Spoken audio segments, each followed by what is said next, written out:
He slammed the contract onto the conference table so hard the water glasses shook. "Get her out of my building." Kwon Si-hyeok didn't raise his voice. He never needed to. The 7 men sitting around that table had watched him ruin careers, collapse partnerships, and quietly destroy people who thought they were untouchable, all without ever breaking a sweat or raising an eyebrow. So when he pointed one finger at the architectural drawings spread across the table and said those 5 words, every man in that room immediately looked at the door. Every man, except the woman, standing beside the presentation screen. She didn't move. She didn't apologize.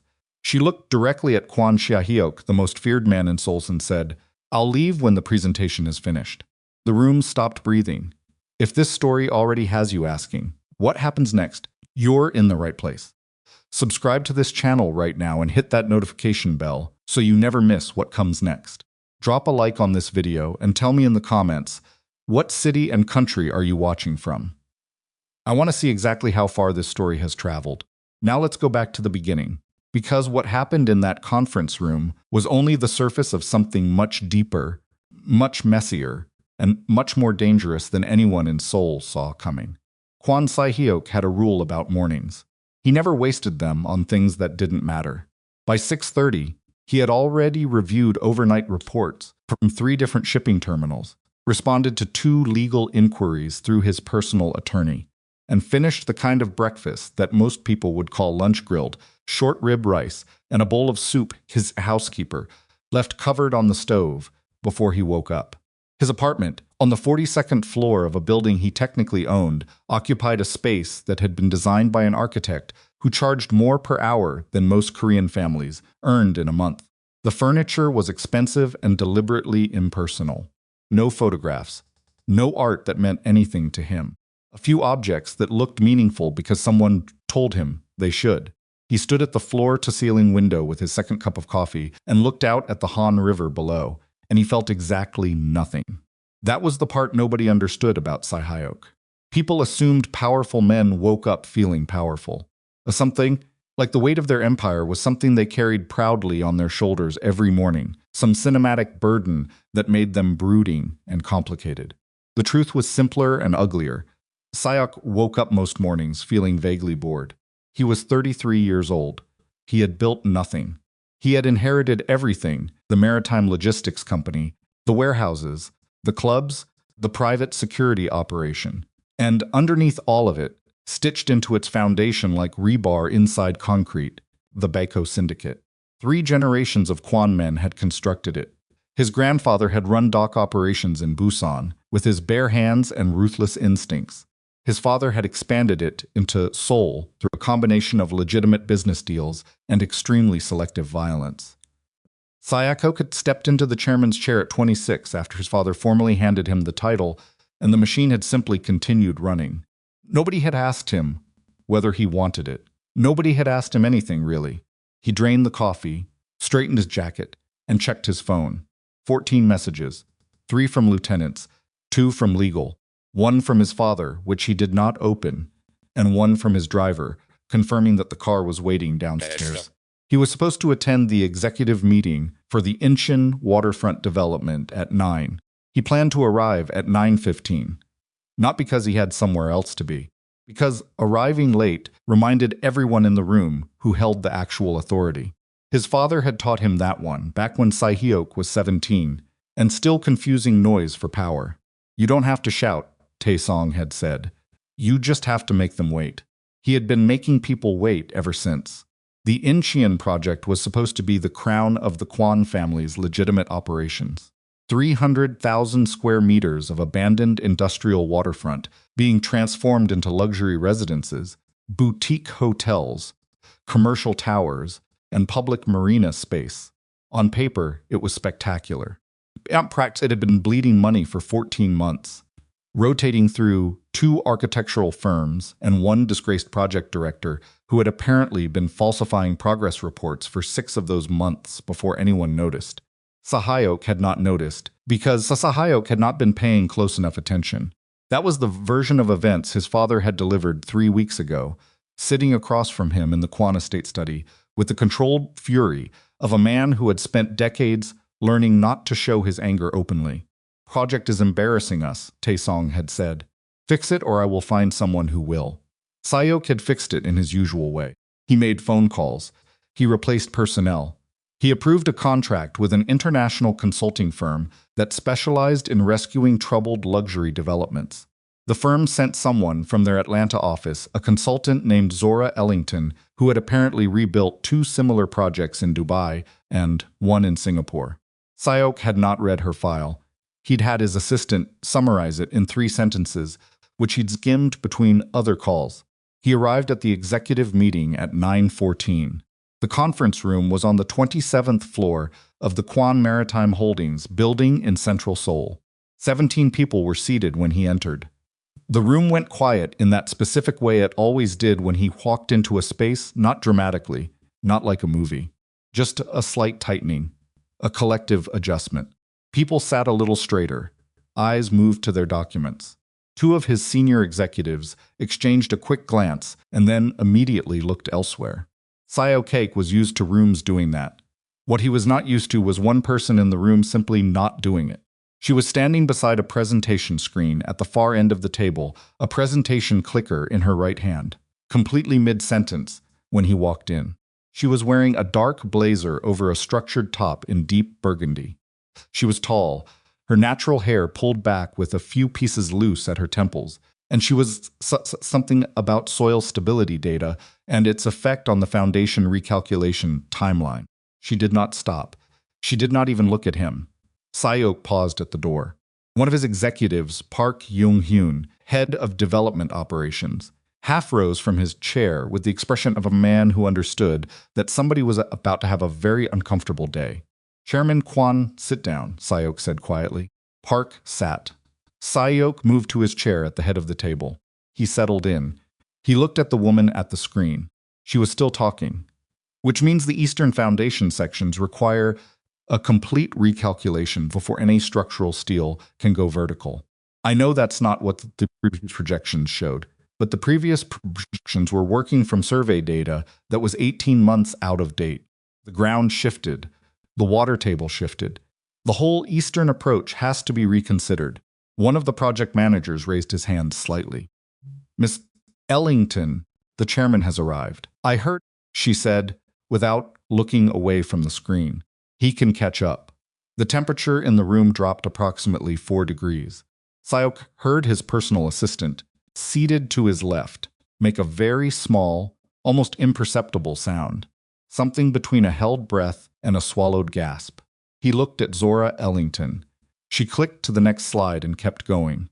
He would think about this moment later, more than once, usually late at night when sleep didn't come easily and his mind circled back to the sequence of events, like it was looking for the exact point where everything changed. He would think it was here, not at the restaurant, not on the rooftop, not in the airport terminal. It was here in this conference room when she changed the slide without looking at him, because no one had done that to him in a very long time. Maybe ever he was not angry. That was the thing that should have alarmed him right then, and didn't. He should have been angry. Any other day, any other person, he would have stood up, said 2 words, and that individual would have been escorted from the building and quietly blacklisted from every project connected to the Kwon name within the hour. He had done it before. Twice.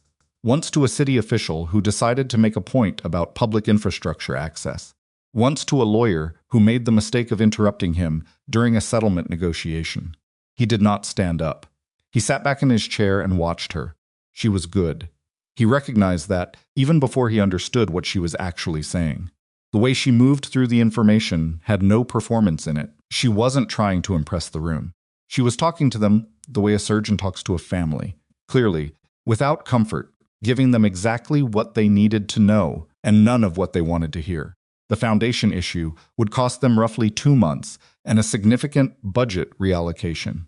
The Eastern Tower's completion timeline would need to push back. The middle residential blocks could stay on schedule if they started the adjusted foundation work immediately, not in 30 days. Immediately, she said, as in Monday. Park Jung-hyun cleared his throat. The budget reallocation would require the chairman's approval. Given that he just, then let's ask him. She turned. She looked at Si-hyeok for the first time since he'd walked in. Her eyes were direct and entirely unapologetic. Not hostile, she wasn't trying to fight him. She just wasn't afraid of him. And the absence of that fear looked, on her face, like a kind of calm that Si-hyeok had never particularly encountered in a room that contained both him and his last name. "Mr. Kwon," she said, "the Eastern Foundation recalculation costs approximately 800 million won in additional engineering work. Without it, we're building structural steel on unstable ground, and the insurance exposure alone would cost 3 times that figure when the problems surface, and they will surface. Do you want to authorize the reallocation, or do you want to take the risk?" Si-hyeok looked at her for 2 full seconds. "Authorize it," he said. She nodded, turned back to the screen, and moved to the next slide. He did not stay for the full meeting. He stayed for all of it. That in itself was unusual enough that Park Young-hyun excused himself afterward and immediately called one of Si-hyeok's senior lieutenants, a man named Cho-fyung-soo, who had been with the Kwon family for 11 years and who tracked Si-hyeok's behavior patterns the way a meteorologist tracked weather systems. Ba Young-soo received Park's call, listened for approximately 30 seconds, and then sat in silence for a moment before saying, "Interesting." Si-hyeok, meanwhile, rode the elevator down to the parking level and told his driver to take the long route back toward Gangnam. He had a headache. Not a bad one, the kind that sits behind one eye and reminds you that your brain is working on something it hasn't fully processed yet. He opened the project file on his tablet. Not the 3-sentence summary, the actual file. Zora Ellington, 30 years old. Architectural consultant. Partner track position at Blackwood International Development Group, based in Atlanta, Georgia. Degrees from Georgia Tech undergraduate architecture and Columbia University Masters in structural design. Previous project recoveries included a stalled luxury resort development outside Ras Al Khaimah, UAE, and a mixed-use tower complex in Singapore that had been 17 months behind schedule. She'd brought the Singapore project in at only 4 months delayed and significantly under the revised budget. He scrolled further. There was a note in the file his assistant had added. It said, "Miss Ellington has indicated she is available for the Incheon project on a short-term contract basis, 4 months maximum, due to personal obligations in the United States." 4 months. Si-hyeok closed the tablet. The car moved through Seoul traffic. Side, the city did what it always did, pulsed and crowded and insisted on itself.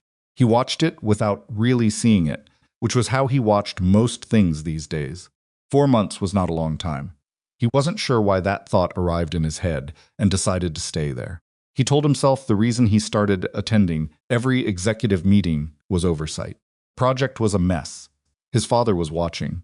He needed to demonstrate that he was actually engaged with the legitimate side of the business, not just managing it from a distance through subordinates who had apparently been covering for failures for over a year. That was the reason he told himself. The first meeting after the initial one, he arrived on time. Zora was already in the room. She had printed copies of the revised foundation analysis distributed around the table before anyone else arrived. She was on her phone when Si-hyeok walked in. Speaking in what he would later learn, was French something fast, and clipped to someone she called Mark, who appeared to be a structural engineer in Paris. She was pulling in for a second opinion on the soil data. She glanced at Si-hyeok, registered that he had arrived on time, and returned to her call. He sat down and read the printed analysis while he waited. This was new behavior for him, and he was aware of it. During the meeting itself, he asked a question about the drainage system design that nobody in the room expected him to ask, because it required having read both the engineering report and the revised site survey, which nobody had assumed he'd done. Zora answered it without showing any particular surprise. The drainage solution on the south side is temporary. It's managing the current water table problem, but it's not a permanent fix. Permanently, we need to redesign the culvert system under the access road, which is in the Phase 3 budget. What happens if we accelerate Phase 3's culvert work into Phase 1? She paused. Not a long pause, less than 2 seconds. But he noticed it, because it was the first time her answer hadn't been immediate. Compresses the Phase 1 timeline, she said. We'd need to run 2 contractor teams simultaneously on overlapping sections of the site. The cost goes up about 12%. But the drainage problem is solved permanently before the residential foundations go in. Yes. Then that's what we do. She looked at him the way someone looks at a math problem that just showed an unexpected result. Not impressed exactly. More like recalibrating. I'll have updated projections by Friday, she said. Si-hyeok nodded and moved to the next agenda item. Young-soo, seated along the wall behind him, watched all of this and said nothing. He would report back to Park Young-hyun later that afternoon. Their betting pool, already circulating among 4 of Si-hyeok's closest lieutenants, had developed an unexpected new variable. Nobody had placed odds on this one yet. None of them knew what odds to give. 3 weeks into the project, Zora found him in the building's upper observation lounge after a late meeting had run past 9 o'clock. Most of the team had scattered. She was working at a table in the corner with 3 sets of drawings spread out and a cold cup of coffee she'd clearly forgotten about an hour ago.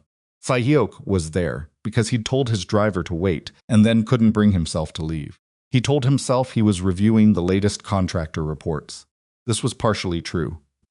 "You don't have to stay," she said without looking up. "I'm reviewing reports." Those reports were on the agenda 2 hours ago. He set the tablet down. "You know who I am." "I know who you are," she said. "I knew before I got on the plane. And that doesn't change anything." She finally looked up. "It changed what I charged for my daily rate." Si-hyeok laughed before he could stop himself. It was a real laugh, not the controlled, useful version he deployed at business dinners. This one surprised him on its way out, and he heard it as if from a slight distance, the way you sometimes hear your own voice on a recording and barely recognize it. Zora watched him with an expression he couldn't read. Not warm, not cold, something more careful than either. "There are stories about you," she said. The laugh went away. "There are stories about everyone. Not like yours." She straightened a drawing, aligning it against the corner of another. Precise, unhurried. Women you've spent a few weeks with and then stopped calling. Rivals who suddenly got very quiet right when they were about to become real competition. Businesses that hit unexpected regulatory problems right after they declined one of your partnership offers. Those are stories. I didn't say they were proven. She looked at him directly. I said they're stories. And there's a difference between a man that stories follow because people are jealous of him, and a man that stories follow because people are scared of him. Si-hyeok was quiet. "Which one are you?" she asked. He had been asked that question in many forms by many people over many years. Most of them were asking it rhetorically. Most of them already had their answer and were waiting for him to either confirm or deny it. Zora was actually asking. That distinction sat in the room between them for a moment before he answered. "Both," he said, "depending on who you ask." She considered that, nodded once, the way she nodded when she accepted a piece of information without necessarily accepting its implications. "Then I'll ask you instead," she said. "The project. That's what matters right now. Can we keep it at that?" Si-hyeok picked up his tablet. "For now," he said. He did not examine the last 2 words on his way to the elevator. He should have. The drawings were still spread across the table when Si-hyeok left. Zora didn't watch him go. She heard the elevator doors close, heard the building settle back into its nighttime quiet, and then she sat for a long moment with her hands flat on the table and her eyes on the ceiling and thought, "Be careful." Not because he was dangerous, though he was. Not because his world was built on things she didn't want to understand, though it was. But because of that laugh. The one that came out before he could manage it. The one that sounded like something that hadn't seen daylight in a while. She had met powerful men before. She'd worked for 3 of them on previous projects. And she'd made peace with the fact that her job put her in rooms where power was the currency, and everything else competence, honesty. The actual quality of the work came in a distant second. She knew how to navigate it. She kept her fees high, her contracts airtight, and her personal life completely separate from anything that came with a business card. She pulled the nearest drawing toward her and picked up her pencil. "Be careful," she told herself again. She underlined a measurement she needed to verify in the morning and ignored the fact that the underlining took 3 passes instead of 1. 2 days later, Cho Byung-soo came to find her. She was on site in Incheon, standing at the edge of what would eventually become the Eastern Residential section, watching a drilling crew pull core samples from the adjusted foundation points. Her boots were covered in gray construction dust. She had her hard hat pushed back on her head and her phone pressed to her ear, waiting for the Paris number to connect. When a black car pulled up behind the sight barrier, and a heavy-set man in a gray suit climbed out and walked toward her with the deliberate, unhurried pace of someone who knew he would not be stopped. She ended the call before it connected. Cho Byung-soo was around 45, with a face that had been arranged by years of not reacting to things that would cause most people to react. He had the kind of stillness that wasn't calm, it was controlled. A lid on something. He stopped 2 feet away. "Miss Ellington, Mr. Cho." He looked at the drilling crew, then back at her. "You know who I am. You're Chairman Kwon's senior operations lieutenant. You've been with the family 11 years. You manage the private security division, and you're the one who actually runs the day-to-day coordination between the legitimate business side," and she paused, "the other side," and something shifted in his face. Not surprise exactly. More like reassessment. "You did your research," he said. "I always do my research before I take a contract." She held his gaze. "What do you want, Mr. Cho?" He looked out at the site for a moment. The drills were loud. Wind was coming off the water. He waited until a particularly noisy extraction finished before speaking, which told her that whatever he said next, he didn't want the crew to hear even a fragment of it. "The chairman has attended 4 executive meetings in 3 weeks, Byung-soo said. "On time. He's read every report. He asked questions last Thursday that required reading material he has never voluntarily read before. That's good for the project. It's unusual for the chairman." Zora held her hard hat against the wind with one hand. "I'm not sure what you want me to do with that information. I want you to understand the environment you're working in." His voice was flat, and the way men speak when they're delivering information that functions simultaneously as courtesy and warning.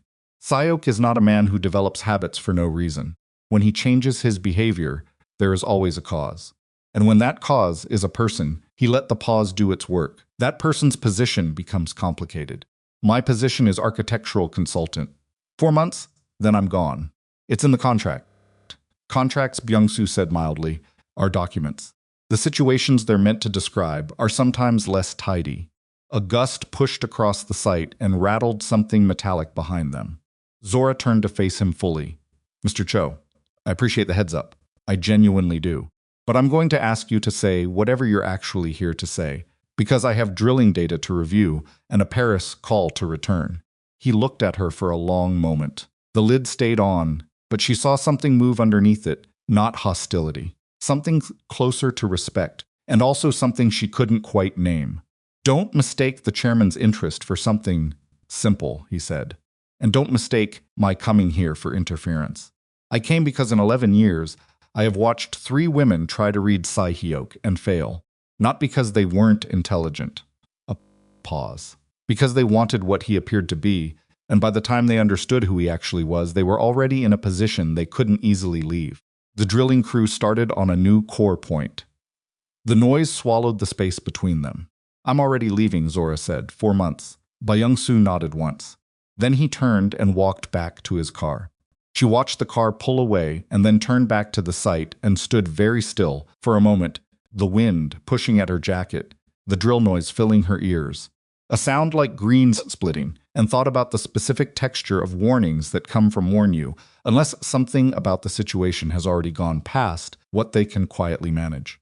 She picked up her phone and redialed Paris. Si-hyeok found out about Byung-soo's visit 3 hours later. He was back in Seoul by then, in the private office above the Gangnam Club, his family used for certain meetings that didn't appear in any official calendar. He'd been dealing with a shipping contract dispute that had been simmering for 6 weeks. A rival logistics company, Han Pacific Transport, had been systematically undercutting Kwon Maritime's bids on 3 major port contracts, and the undercutting was too precise to be coincidental. Someone was feeding them information. He had been methodical about finding out who. He had been up until Byung-soo walked in and told him about the Incheon visit, largely focused. "You went to see her," Si-hyeok said. His voice was quiet. That specific quiet. Didn't sit down. He stood just inside the office door, hands loose at his sides. He'd been in this room during worse conversations. That fact seemed to give him a certain equilibrium. I didn't ask you to do that." "No." Si-hyeok set down the folder he'd been holding. It made almost no sound. "What exactly did you say to her?" I told her the truth about what it looks like when your habits change.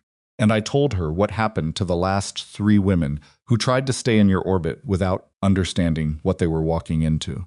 She's not in my orbit. Byung-soo said nothing. Si-hyeok looked at him for 3 full seconds. She's a contractor. Yes. On a 4-month contract. Yes. And you decided on your own initiative to drive to Incheon and have a personal conversation with her about my behavioral patterns. I decided, Byung-soo said, that someone who walks into your professional environment without understanding what she's walking into is a problem.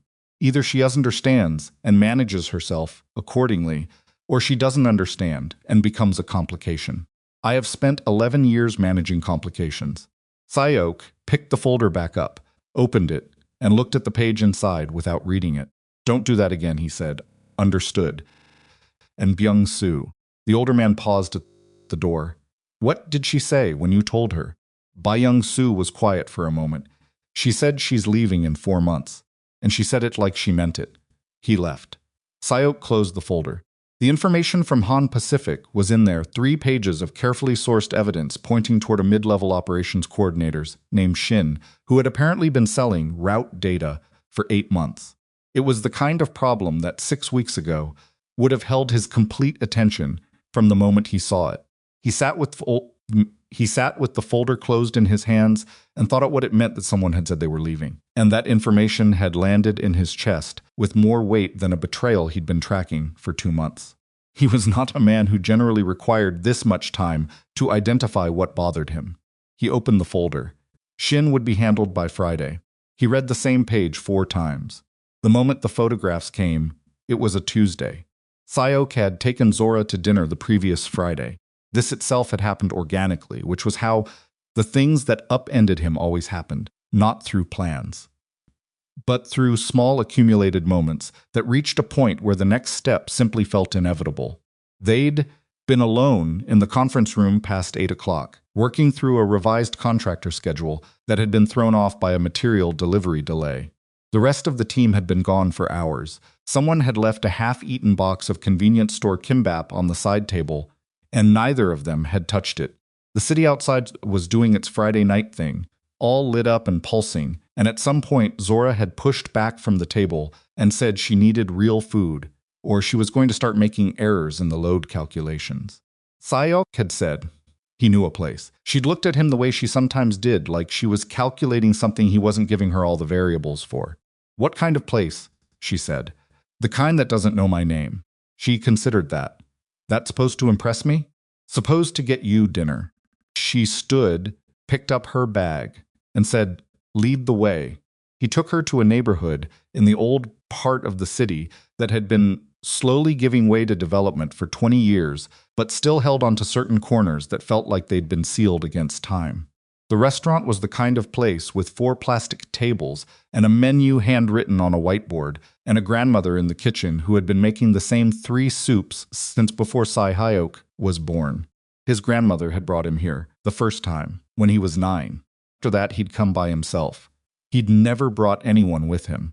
He wasn't entirely sure why he'd decided that was going to change tonight, and he didn't examine it too closely. They ate.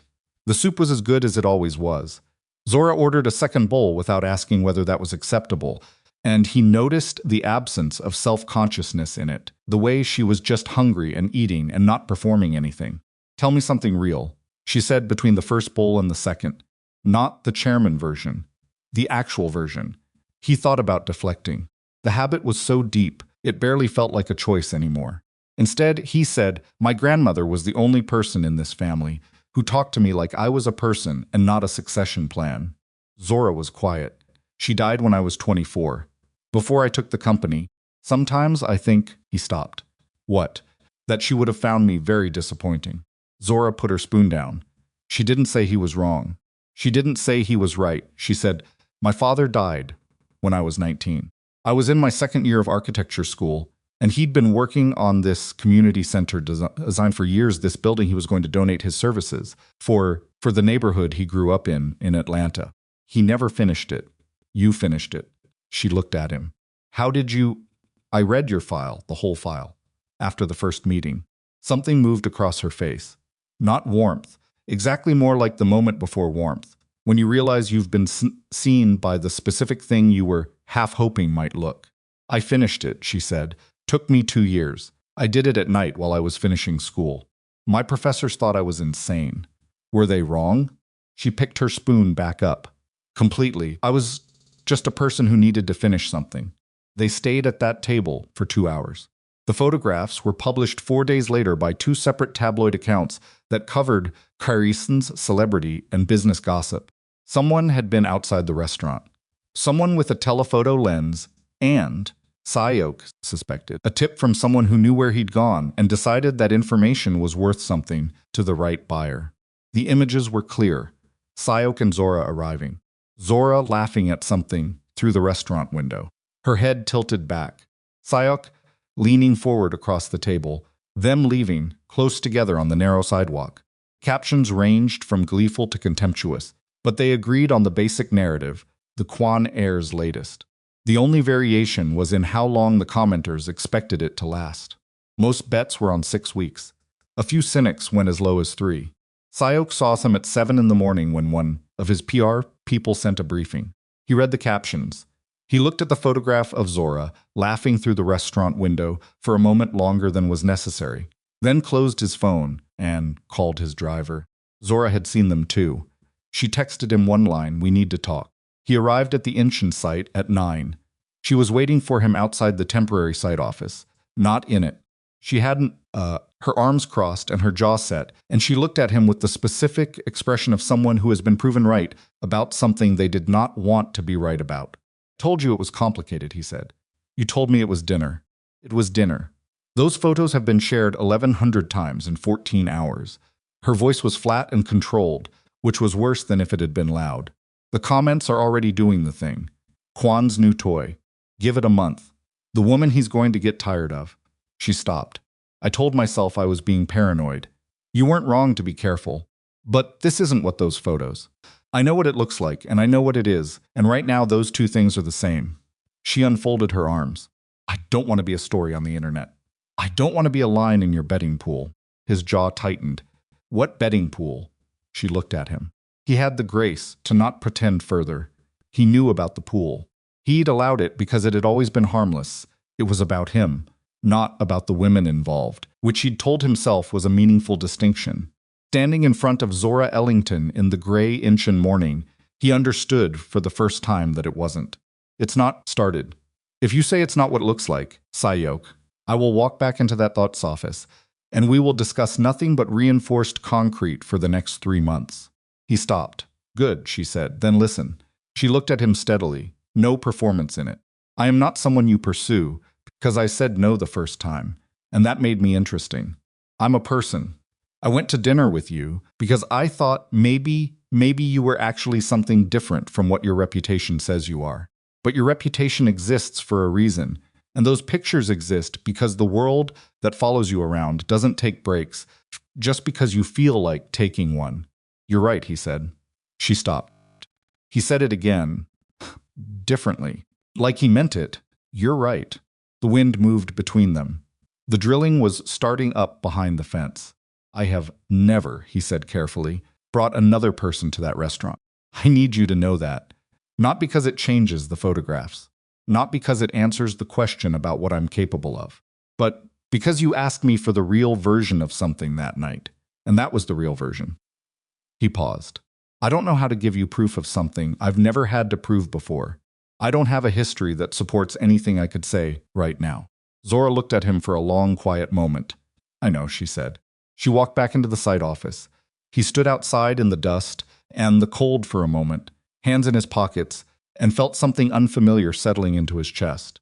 It wasn't defeat. It was more unsettling than that. It was the specific weight of being someone you didn't particularly want to be, seen clearly by the one person's whose clarity you had stopped wanting to avoid. The shipping data leak broke on Thursday. Shin had already been removed from his position quietly, handled through Byung-soo, with the kind of efficiency that the Kwon operation had refined to an art form. But Han Pacific Transport's aggressive bidding didn't stop, which meant either Shin hadn't been the only source, or the damage was already done. Si-hyeok was in his father's office at the Kwon estate. When the full picture arrived, Taesong had been given the briefing independently, which was how Si-hyeok knew he was in trouble when he received information from inside the operation before Si-hyeok had finished processing it. It meant someone was managing upward over Si-hyeok's head, and that someone was Byung-soo, who had apparently decided that the chairman's recent distractions warranted a quiet escalation. Kwon Taesong was 61 years old and had spent 4 decades building and protecting an organization that operated on the principle that weakness had a smell and every enemy you had would eventually catch it. He sat beside his desk in the estate study with the bearing of a man who had long since passed the point where anything surprised him. And he looked at his son across 15 feet of polished wood and said, "The leak cost us the Busan Southern Terminal contract. I know. That contract was worth 9 billion won annually. I know. And while we were losing it, you were on a construction site in Incheon, asking questions about drainage systems." Si-hyeok said nothing. His father picked up a printed sheet, the tabloid photograph, printed in black and white. He set it on the desk facing outward so Si-hyeok could see it. The image of Zora through the restaurant window. Si-hyeok leaning forward. "She's a contractor," Taesong said. "She is. She leaves," and he glanced at another document, 11 weeks. 12 weeks. His father folded his hands. "I'm going to ask you one question, and I want a straight answer." Psych met his eyes. "Is she affecting your judgment?" The answer he should have given was no. Clean, immediate, unequivocal.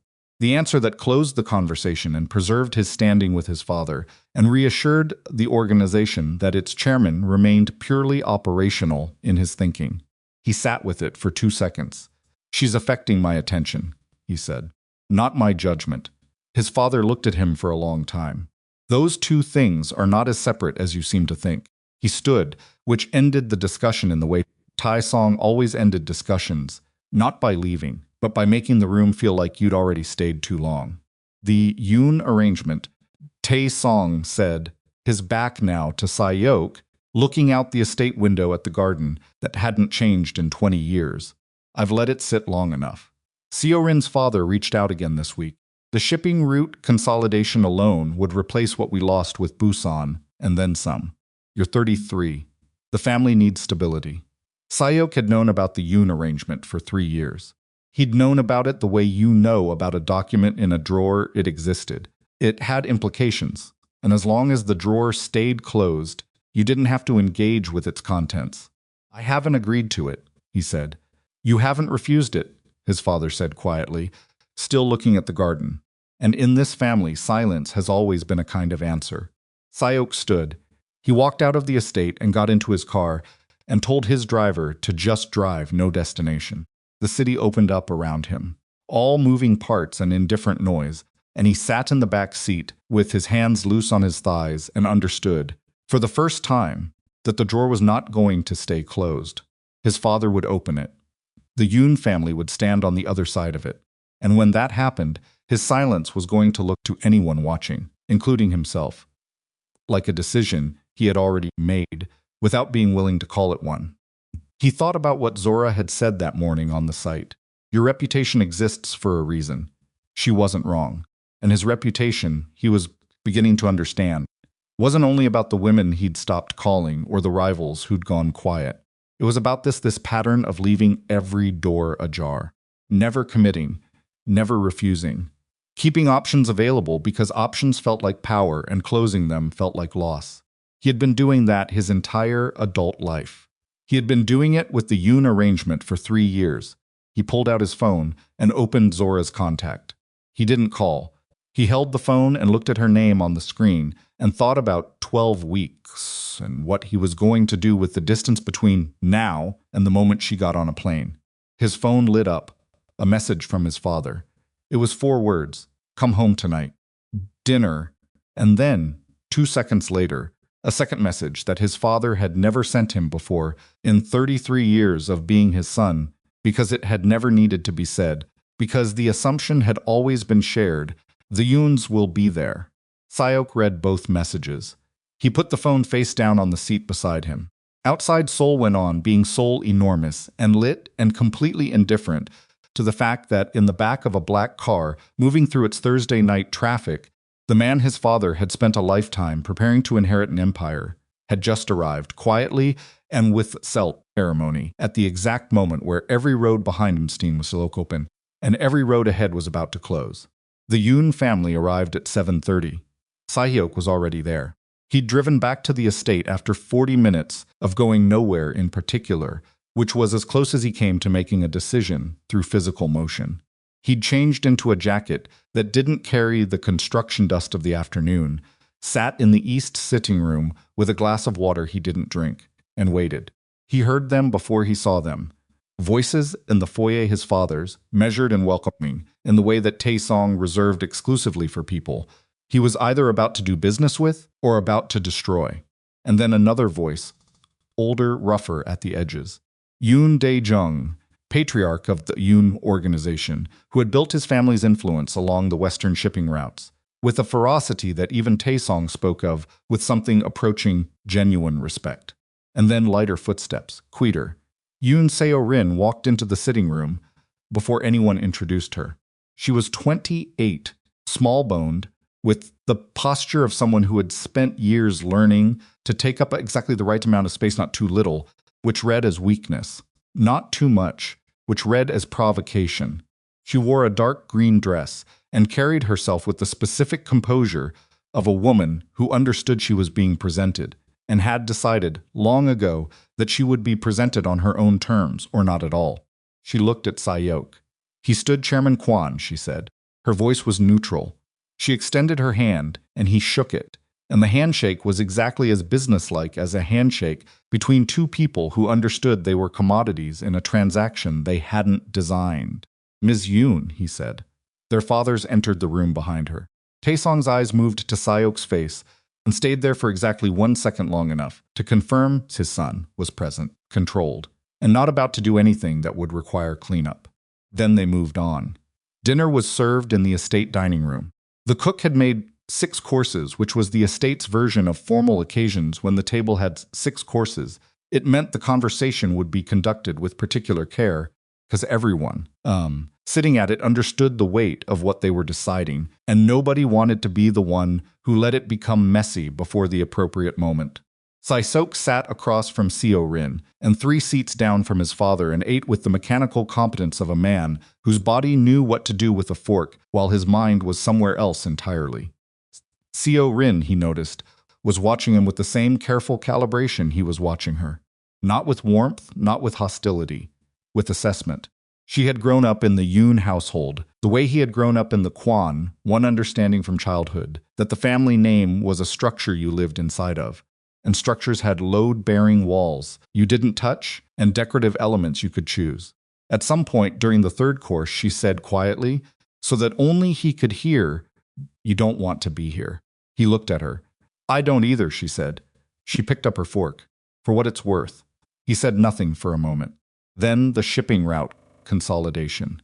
My father's idea. Also not mine. "What's yours?" she considered. "Eventually, to run our real estate division independently of the rest of the organization. We have 17 properties that are being managed like side interest when they could be the actual center of the business." She looked at him levelly. "What's yours?" He thought about it honestly, which surprised him. "I don't know yet." Something passed across her face.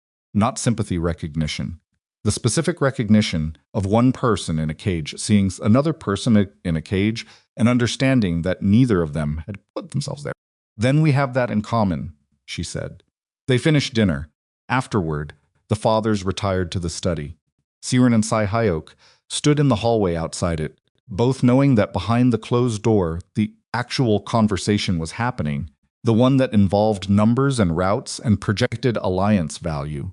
While they stood outside of it like 2 people waiting for a verdict they hadn't been asked to contribute to. "I'm not going to pretend," Si-hyeok said. "Good. I can't agree to this." Siren looked at him. Composure didn't shift. Her composure didn't shift, but something beside something that was neither relief nor disappointment, but was closer to the emotion that arrives when you finally get an honest answer you've been waiting for. "Then tell your father," she said. "Not me." She walked back toward the dining room.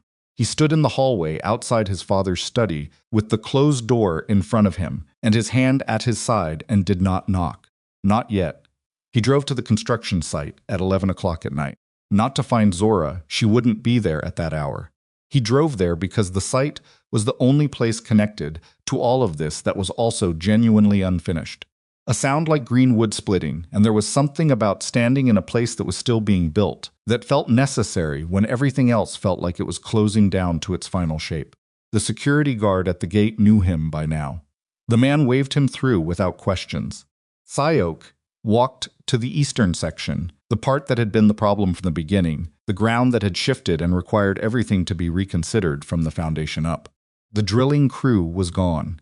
The site lights threw harsh orange shadows across the exposed ground, and the rebar sticking up from the new concrete pours, and the machinery sitting idle in the dark. He stood at the edge of the foundation excavation and looked into it. He had spent 33 years knowing exactly what he was. The clarity had been its own kind of comfort, even when what he wasn't something he was particularly proud of. You knew the shape of yourself. You knew your limits and your instincts and the specific nature of your appetites. That knowledge was a kind of stability, ugly, maybe but stable. Zora had done something to that clarity, not deliberately. She hadn't tried to change him. She hadn't offered him redemption, or told him he was better than he seemed, or given any of the things that women in his experience sometimes deployed when they thought they could reach inside a difficult man and rearrange him. She'd done something simpler and harder. She'd just kept being exactly who she was, directly in front of him, without adjusting for his comfort or his power or his reputation, and the consistency of it had started doing something to the interior of his certainty that he didn't have a word for. His phone went off. He looked at it. A message from Byung-soo, "We have a problem." He called back immediately. Byung-soo answered on the first ring, which meant it was the kind of problem that didn't wait. "Talk," Si-hyeok said. The source of the Han Pacific leak. It wasn't only Shin. Si-hyeok went still. Shin was a channel, Byung-soo said. Someone above him was directing what got passed and when. We pulled his communications. The routing goes through an external server we haven't seen before. Whoever set it up knew our internal system architecture. Someone inside the operation, yes. Senior level. Has to be. The access required to route it the way it was routed. A pause, it's someone who knows our system from the inside. Not Shin. Shin was just the hand. Someone else is the head. Si-hyeok looked out at the dark site, the orange light, the unfinished concrete. How long has it been running? Based on what we're seeing in the data, 14 months. Maybe longer. 14 months. The project had been in trouble for 14 months.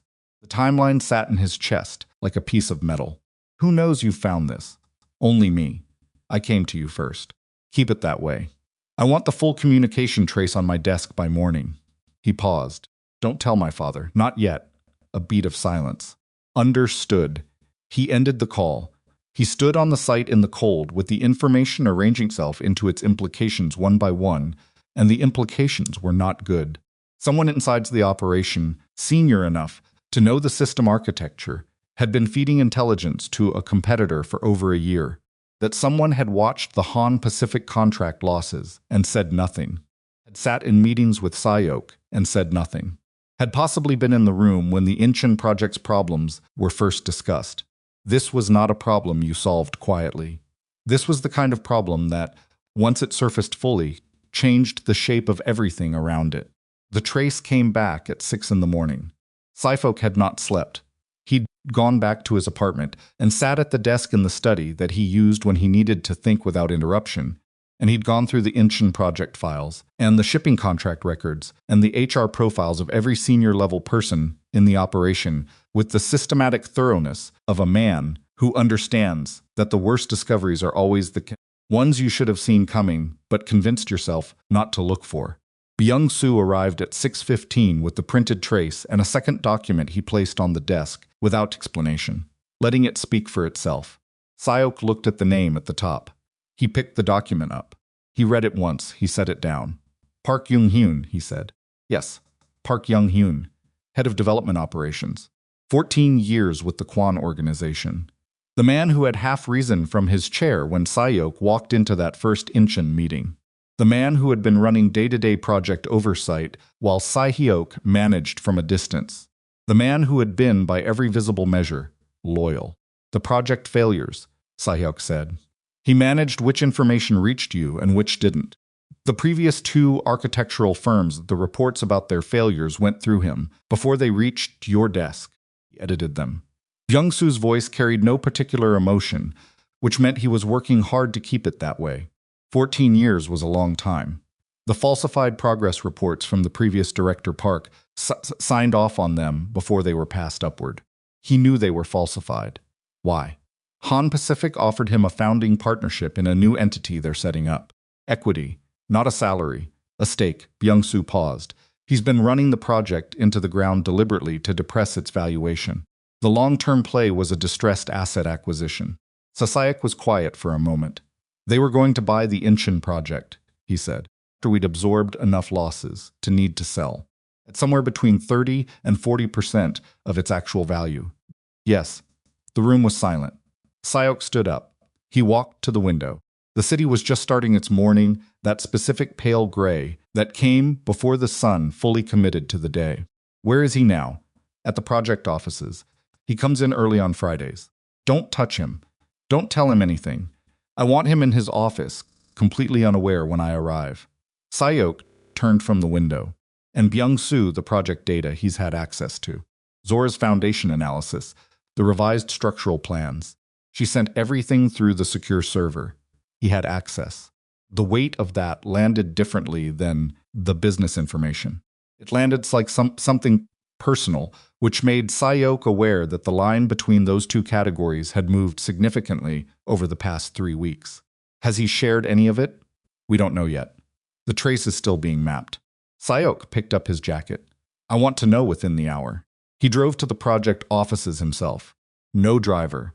The Friday morning Incheon traffic was thicker than Seoul freight trucks moving toward the port construction vehicles, the ordinary machinery of a waterfront city doing its work. He drove through it without impatience, which was unusual for him. His mind was very quiet in the specific way that it went quiet before difficult things, all the noise dropping away and leaving behind only the clarity of what needed to happen next. Park Young-hyun was at his desk when Si-hyeok walked in. He stood immediately. Chairman, I wasn't expecting. Sit down, Young-hyun. Park sat. His hands went flat on the desk. A small gesture, barely conscious the instinct of a man whose body had just registered something his mind was still catching up to. Si-hyeok sat across from him. No desk between them. He pulled a chair to the side of the desk and sat close, the way interrogators sit, where the physical proximity becomes its own kind of pressure. 14 months, Si-hyeok said. Park didn't move. That's how long the communication log runs.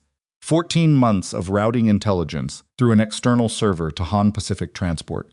Si-hyeok watched his face. The soil survey data, the contractor bid sheets, the revised foundation projections from Miss Ellington's analysis. Park Young-hyun's face did the thing that faces do when the internal structure collapses while the exterior is still trying to hold. It didn't happen all at once. It happened in pieces, a loosening around the mouth. A shift behind the eyes, the specific quality of stillness that replaces normal movement when a person stops producing a performance because there's no longer any point. How much of Zora's work did you pass? Si-hyeok asked. His voice was completely level. How much? Park swallowed the foundation analysis, the revised structural timeline, the Phase 1 drainage redesign, a pause, the Phase 2 budget projection. Did Han Pacific build those into their acquisition offer? I don't know the details of Young-hyun. Just the name. Quiet. Park stopped. You have been sitting in rooms with me for 3 weeks, Si-hyeok said. Reading reports I asked for. Answering questions about a project you were deliberately destroying. You sat in my father's Friday briefing 2 weeks ago and told him the Incheon development was ahead of its revised schedule. He paused. Was any part of that meeting accurate? Some of it. Which part? Park looked at the desk. The Phase 1 concrete pours. Those are real. The rest was managed. Stood. He didn't raise his voice. He didn't touch him. He walked to the office window and stood with his back to Park Young-hyun for 10 seconds. And in those 10 seconds he did something he was not accustomed to doing, which was feel the full weight of how badly he had failed to pay attention to his own house while he was busy noticing other things. He turned around. You have a daughter, he said. Park's face went tight. I'm not threatening her. I'm asking you to hear me clearly. Si-hyeok held his gaze. What happens to you in the next 72 hours depends entirely on the next 10 minutes. The Kwon organization has handled betrayals for 3 generations. You know what that handling looks like. You have also watched me, for 3 weeks, be someone different from what that history would predict. He paused. I'm going to ask you to give me everything, the full communication log, the contact names at Han Pacific, the acquisition structure, the timeline, everything. And in exchange, I will let you walk out of this building and leave Seoul before the end of the weekend. The silence stretched. And if I don't, Park said, then Byung-soo handles it. And Byung-soo is better at that part of the job than I am. Park looked at him for a long moment. The calculation happening behind his eyes was visible, not the calculation of a man deciding whether to fight, but the calculation of a man deciding whether the offered exit was real. It's real, Si-hyeok said, reading it accurately. I need the information more than I need the punishment. Park reached into his desk drawer. He pulled out a USB drive. He set it on the desk. Psych looked at it. Everything is on there, Park said. His voice had gone flat. Communication logs. The Han Pacific contact a man named Kwok at their strategy division. The acquisition offer documentation. The timeline. He paused. And the list of everything I sent them from Miss Ellington's files. Si-hyeok picked up the drive. Get on a plane, he said. He walked to the door. Don't come back. He heard Park's chair scrape back as he left the office. He found Zora in the temporary site office, 40 meters away. She was alone, which he hadn't expected. He'd expected the junior engineers, the contractor coordinator, the usual morning assembly of people moving around her with questions and printouts. Instead, she was sitting at the works table with her laptop and a thermos of coffee, and she looked up when he came in and read something in his face that made her close the laptop. What happened, she said. Not a question. He sat down across from her. He put the USB drive on the table between them. Park Young-hyun was feeding Project Intelligence to a competitor. He's been doing it for 14 months. He had access to your foundation analysis, your revised structural plans, your Phase 2 budget work. Si-hyeok looked at her. Han Pacific has all of it. Zora was very still. How much, she said. Everything you sent through the project server in the last 3 weeks. She stood. She walked to the window, not agitated. But she needed to move. He could see that, the physical necessity of putting her body in a different position while her mind processed. She looked out at the site for a moment. The foundation analysis, she said quietly. If Han Pacific has that, and they pass it to another developer, or if they file it as part of an acquisition challenge. I know. My firm's proprietary methodology is in those documents. The drainage redesign alone has 3 process innovations that Blackwood hasn't published yet. She turned. If those get into a competitor's hands before we can… She stopped. This isn't just your problem. I know, he said again. He didn't flinch from it. This happened in my house. My operation. My failure to pay close enough attention to who was in the room. He paused. I'm telling you because you deserve to know immediately. Not after I'd managed the presentation of it. She looked at him. The look lasted long enough that he could feel it, the quality of her actually examining him rather than managing the conversation. You're telling me instead of containing it, she said. Yes, that's not what I expected. I know that too. She sat back down. She was quiet for a moment, her hands flat on the table, the same gesture Park had made. He noticed, but with completely different energy. Where Park's hands had gone flat with the instinct of a trapped man, Zora's went flat with the deliberateness of someone organizing their thoughts into useful shape. I need to call my managing partner, she said. Today, before this goes any further. Of course. And I need the full list of what was taken. Not a summary. The actual file names and dates. Byung-soo will have it to you within the hour. She nodded. She reached for her phone, then stopped. She looked at him across the table. You drove here yourself, she said. He hadn't mentioned that. Your jacket, she said. You've been driving. When you have a driver, you sit differently. A pause. You came straight here. He didn't answer, because there wasn't an answer that improved on the fact. Something shifted in her face. Not softness, something more complicated than that. The specific expression who has been expecting one thing from someone for long enough that encountering something else creates a kind of cognitive dissonance they have to sit with before they know what to do with it. She picked up her phone. Give me an hour, she said. The call with her managing partner in Atlanta lasted 47 minutes. Si-hyeok waited outside the site office, leaning against the exterior wall with his hands in his pockets, listening to the site sounds, the distant machinery, the wind, a truck, reversing somewhere on the other side of the fence. His phone was going continuously. Byung-soo with updates on the communication trace, his corporate attorney, with questions about the Han Pacific exposure, two board members who had caught wind of something through channels he hadn't identified yet and were calling with the careful, probing questions of people who knew something was wrong, but not what. He answered each call with the minimum required. He kept his position against the wall. At some point, he became aware that he was waiting for her in the specific way that he had not waited long time to, not with impatience, not with the restless management of time that characterized most of his days, but with the kind of stillness that arrives when the outcome of something matters more than your ability to control it. The site office door opened. Zora stepped out. She had her jacket on, which meant the call had required her to be in some form of professional posture, even though she was sitting alone. She stopped a few feet away from him.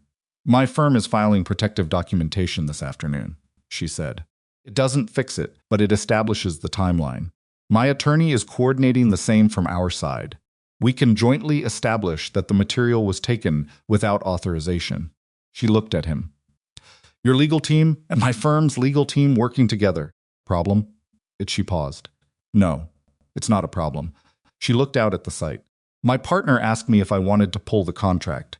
Si-hyeok was quiet. I told him no, she said. He didn't say anything to that either. He wasn't sure what you said when someone makes a decision in your favor that you were not expecting and did not feel you had earned. The project doesn't deserve to be abandoned. Because one person in your organization was corrupt, Zora said.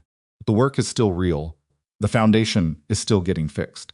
The eastern section is still going to be structurally sound when it's done, if we do it right. She turned to look at him. That's why I'm here. That's why I'm staying. I know, he said. Good.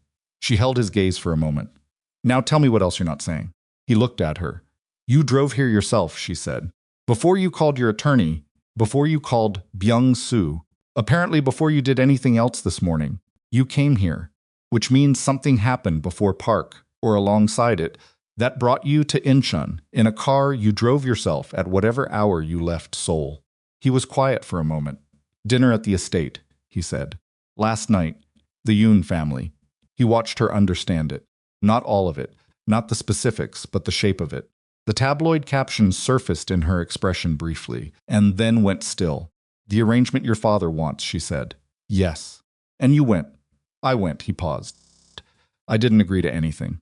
But you didn't refuse. The same words she'd used before. The same accuracy. Not yet, he said. She looked at him for a long, careful moment, and what he saw in her face was not anger, not the controlled fury of the site office morning when the photographs came out. This was something quieter, and therefore harder to manage. It was the look of someone doing real-time arithmetic on what they've invested and what they can afford to lose, and coming up with a number they don't particularly like. Psych, she said, I'm going to ask you something, and I want you to answer it honestly, even if the honest answer is the one that ends this conversation. He waited. Do you know what you want? The question arrived in the Incheon morning and sat there between them in the site dust and the cold and the sound of the distant sea. And Si-hyeok understood that it was the most important question anyone had asked him in 33 years, and also the one he was least equipped to answer. Because the whole architecture of his life had been built around never being required to answer it. His phone rang. He looked at it, his father. He looked back at Zora. He declined the call. He took a breath that was slightly less controlled than his usual ones, which was as close as Si-hyeok got to letting something be visible. I know what I don't want, he said. I'm still working on the rest. It was not enough. He knew it wasn't enough, even as he said it, and he watched Zora register that it wasn't enough, and he watched her make the decision to accept the incompleteness of it. For now, not out of patience, but out of the specific pragmatism of a woman who understood that pressing a man who isn't ready to know himself yet doesn't produce the answer, it produces a performance of the answer. Then work faster, she said. Her voice was not unkind. She went back inside. His father's number appeared on his screen again, and this time he looked at it for 3 full seconds before he answered, standing alone outside the site office, with the sea somewhere beyond the fence, and everything that mattered to him sitting on the other side of a wall he had spent his entire life being too careful to knock down.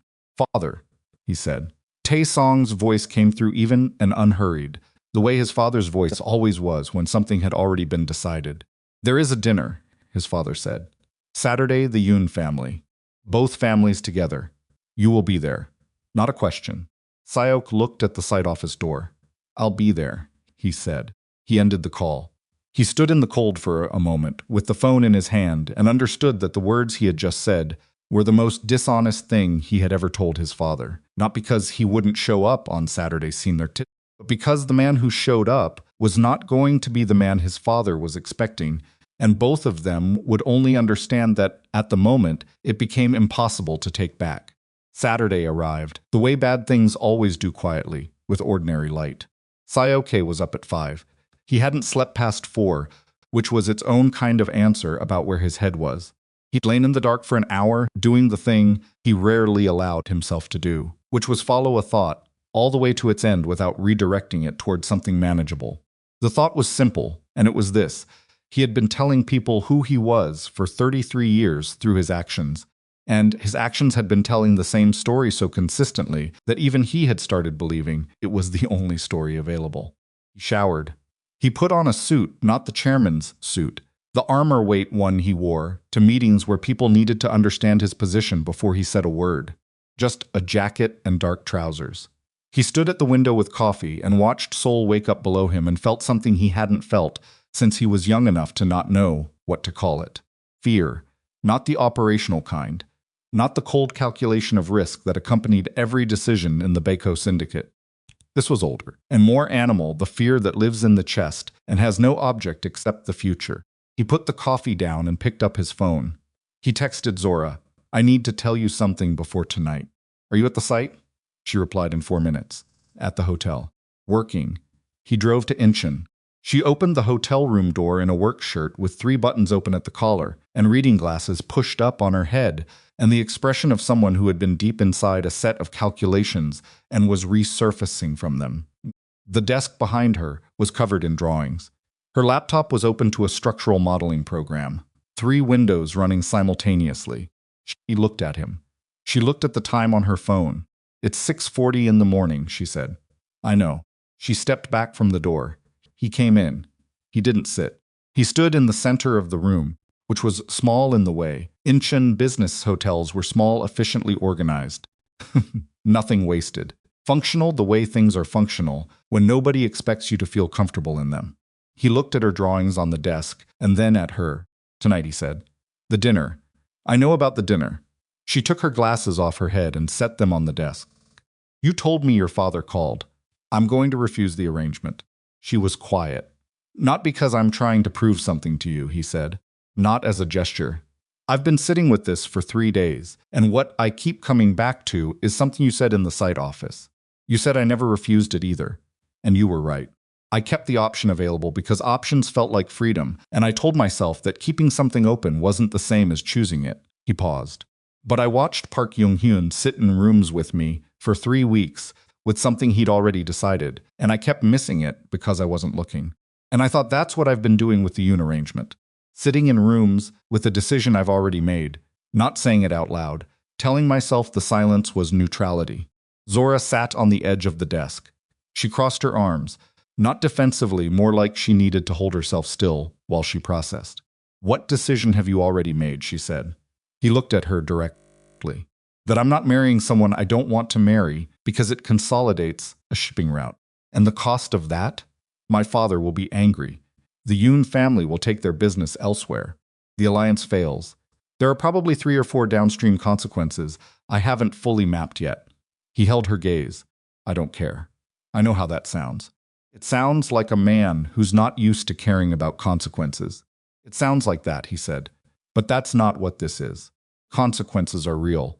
I'm choosing them anyway." He stopped. "That's the difference. I've made choices before that ignored consequences because I didn't think the consequences would reach me. This one I can see exactly what it costs, and I'm choosing it with my eyes open. Zora was very still. Why are you telling me this at 6:40 in the morning before you've done it? She said. Because I didn't want you to find out after. I didn't want it to be something I did and then brought you as a report. I wanted... He stopped. What? He looked at her.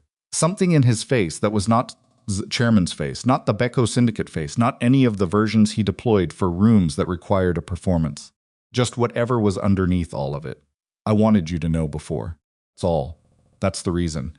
Zora uncrossed her arms. She looked at him for a long time. The way she looked at structural problems, not with sentiment, but with genuine attention, trying to understand exactly what she was dealing with. Go to the dinner, she said finally. Do what you need to do. And Si-hyeok, she waited until he was looking at her. Do it for the right reason. Not for me. If you walk away from that arrangement for me, and it falls apart later, you'll spend the rest of your life doing the arithmetic on what it cost. I'm not doing it for you. Make sure, she said. He nodded. He walked to the door. Si-hyeok, he turned. She had picked up her glasses but wasn't putting them on. She was holding them, turning them in her fingers, and she looked at him with the particular expression that he had been trying to decode for 3 weeks, the one that was neither warm nor cold, but something more honest than either. Come back and tell me how it goes, she said. He left. He arrived at the Kwon estate at 7:30. The Yoon vehicles were already in the courtyard. 2 black cars and a security detail of 4 men standing at the entrance with the patient, practiced stillness of people who have spent years waiting in expensive surroundings. Si-hyeok walked past them without acknowledgement. The estate doors opened before he reached them. His father was in the main receiving room with Yoon Dae-jung, and 2 men Si-hyeok didn't recognize lawyers by the look of the briefcases or financial advisors playing the same role under a different title. The room had been arranged with the deliberate formality of a closing chairs positioned for negotiation, a low table with documents already spread across it. Tea service nobody was drinking. Seo-rin was there too.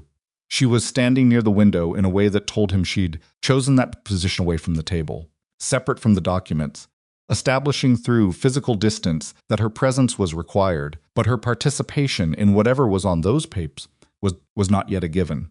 She looked at Si-hyeok when he entered, and her face did the same thing it had done at dinner. 3 days ago, the assessment, the calculation. And then, reading something in the way he was standing, the expression shifted into something quieter. She knew. He wasn't sure how. Maybe it was the jacket, not the armor version. Maybe it was the fact that he'd come in at 7:30, looking like a man who had already made a decision, rather than a man who was arriving to make one. Tae-sung stood. Si-hyeok. Father. Yoon Dae-jung rose as well, extending his hand, and Si-hyeok shook it, because not shaking it would have made the next 60 seconds harder to navigate. Chairman Kwon, Dae-jung said. He was a big man, broad through the shoulders, with the particular physical authority of someone who had spent decades being the largest presence in any room. I'm glad we're finally doing this properly. Mr. Yoon, Si-hyeok said. He looked at the table, at the documents. He looked at his father. Can we speak privately? Before this continues. The room adjusted.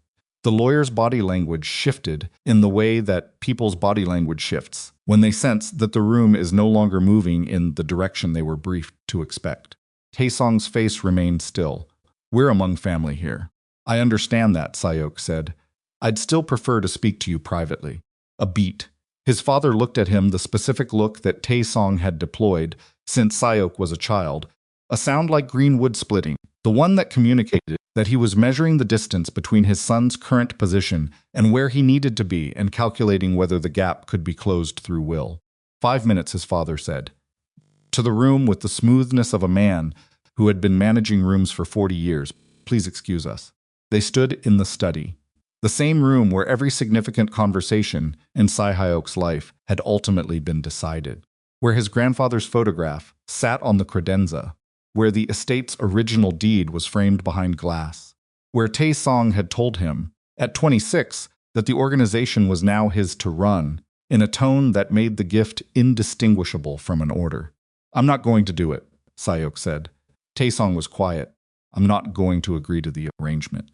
I'm going to go back into that room, and I'm going to tell Dae-jung and his family that I respect the Yoon organization, and I respect this family's relationship with them. And I'm going to tell them I can't in good conscience move forward with a personal arrangement that neither his daughter nor I actually want. He paused. And then I'm going to find another way to stabilize the shipping routes, one that doesn't require me to marry someone as a business strategy. His father's hands were behind his back. They had been behind his back since the door closed.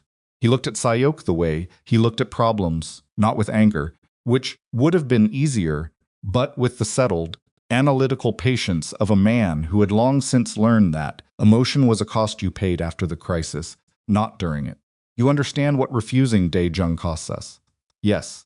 The Western routes, the port access agreements, the insurance on 3 container operations. Yes. And you're choosing this. I'm choosing this. Taesong turned. He walked to the credenza, looked at his father's photograph. For a moment, the man who had started all of this with dock work in Busan and the specific willingness to do what others wouldn't. He was quiet long enough that Si-hyeok could hear the clock on the wall. Is it the American woman? His father said. It's me, Si-hyeok said. She's the reason I can see it clearly. But the decision is mine. There's a difference. Yes, there's a difference. His father turned back. He looked at his son with an expression Si-hyeok had never seen on him before and couldn't fully name. It wasn't approval. It wasn't anger. It was something older and more complicated. The face of a man recognizing something in front of him that he hadn't expected to still be capable of seeing. You'll handle Dae-jung yourself, Taesong said. Yes. A pause.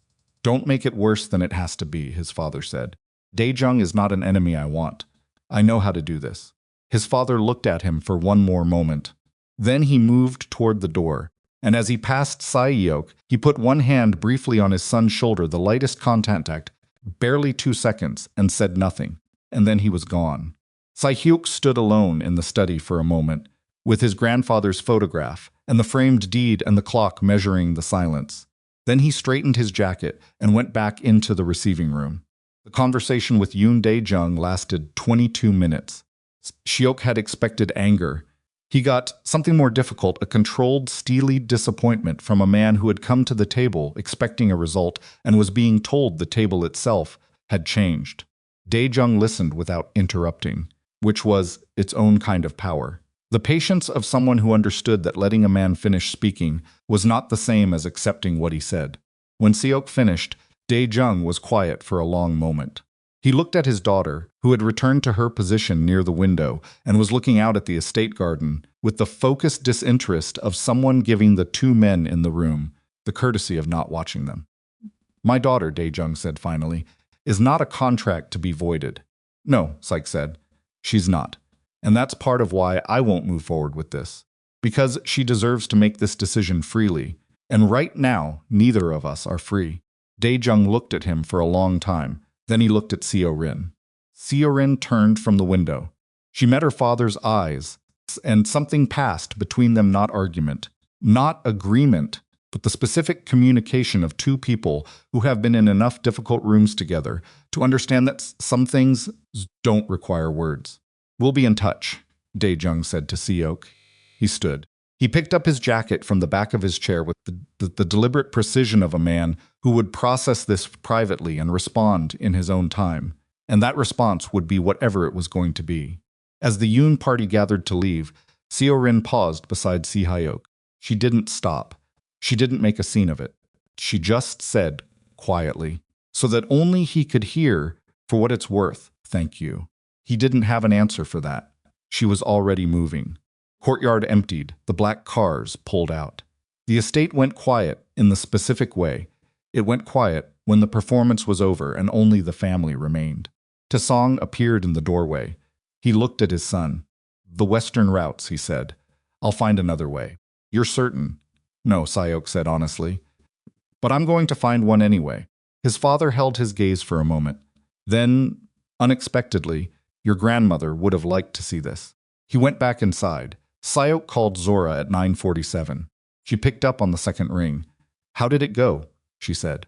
It's done. A pause. Are you okay? The question surprised him, not because it was strange, but because it was the first time anyone had asked it without it being a tactical inquiry about his operational stability.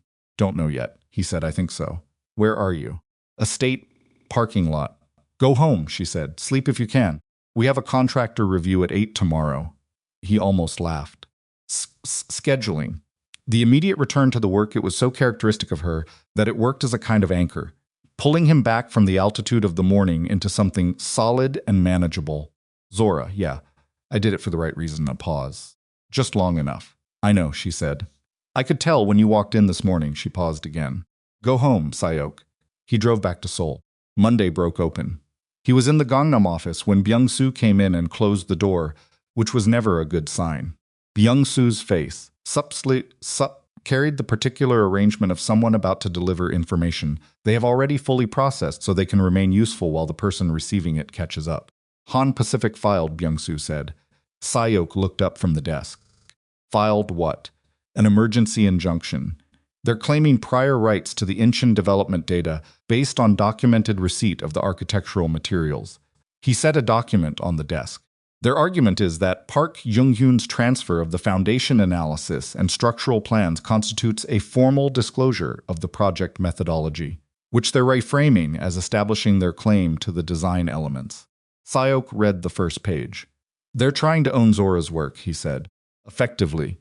They're not filing to own it outright.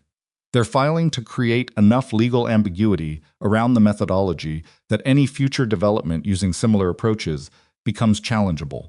It's designed to stall the project and depress the valuation simultaneously. Byung-soo paused. Their strategy has shifted. They know the acquisition route is closed. This is the backup. Si-hyeok read the second page. Who filed this? Kwok, the Han Pacific strategy director.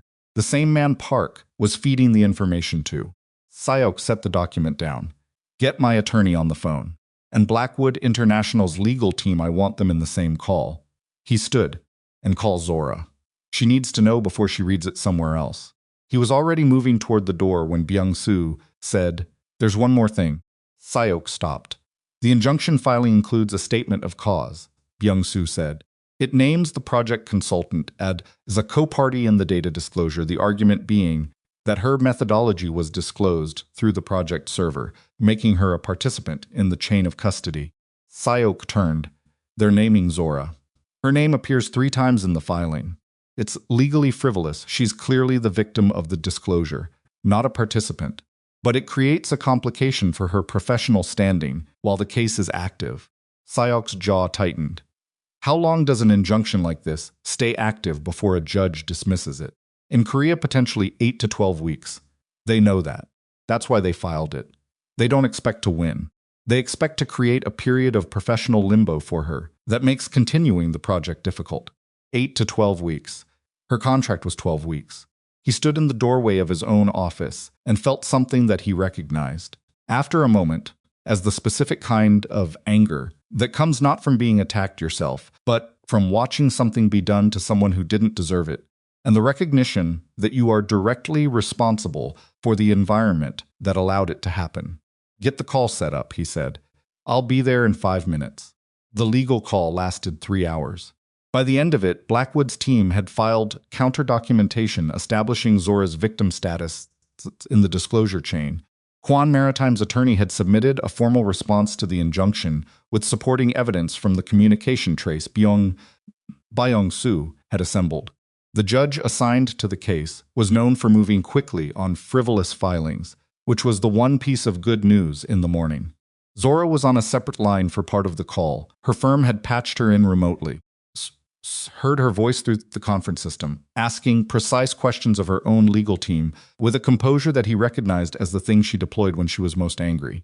Questions were surgical and completely controlled, and the only indication of what was happening underneath them was the occasional 2-second pause before she spoke. The kind of pause that isn't hesitation but containment. Call ended, he went to Incheon. She was in the site office. The junior engineers had been given the afternoon off, he found out later. She'd sent them home after reading the injunction filing, needing the space to be furious without an audience. He came in and closed the door. She was standing at the window with her back to him, arms at her sides. She wasn't pacing. She wasn't crying.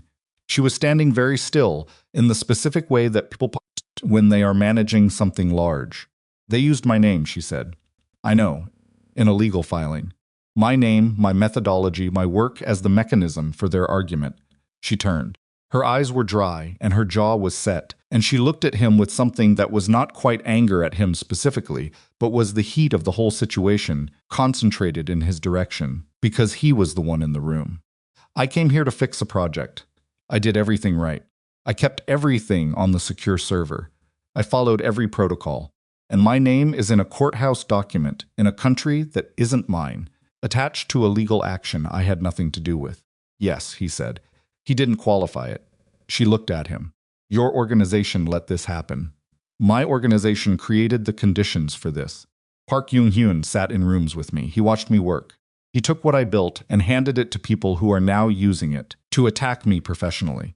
She turned away again. She pressed the heel of her hand against the window frame, not hard, just contact, grounding herself. My managing partner called while I was on the legal call, she said. He asked again if I wanted to pull the contract. Si-hyeok was quiet. I told him no again, she said.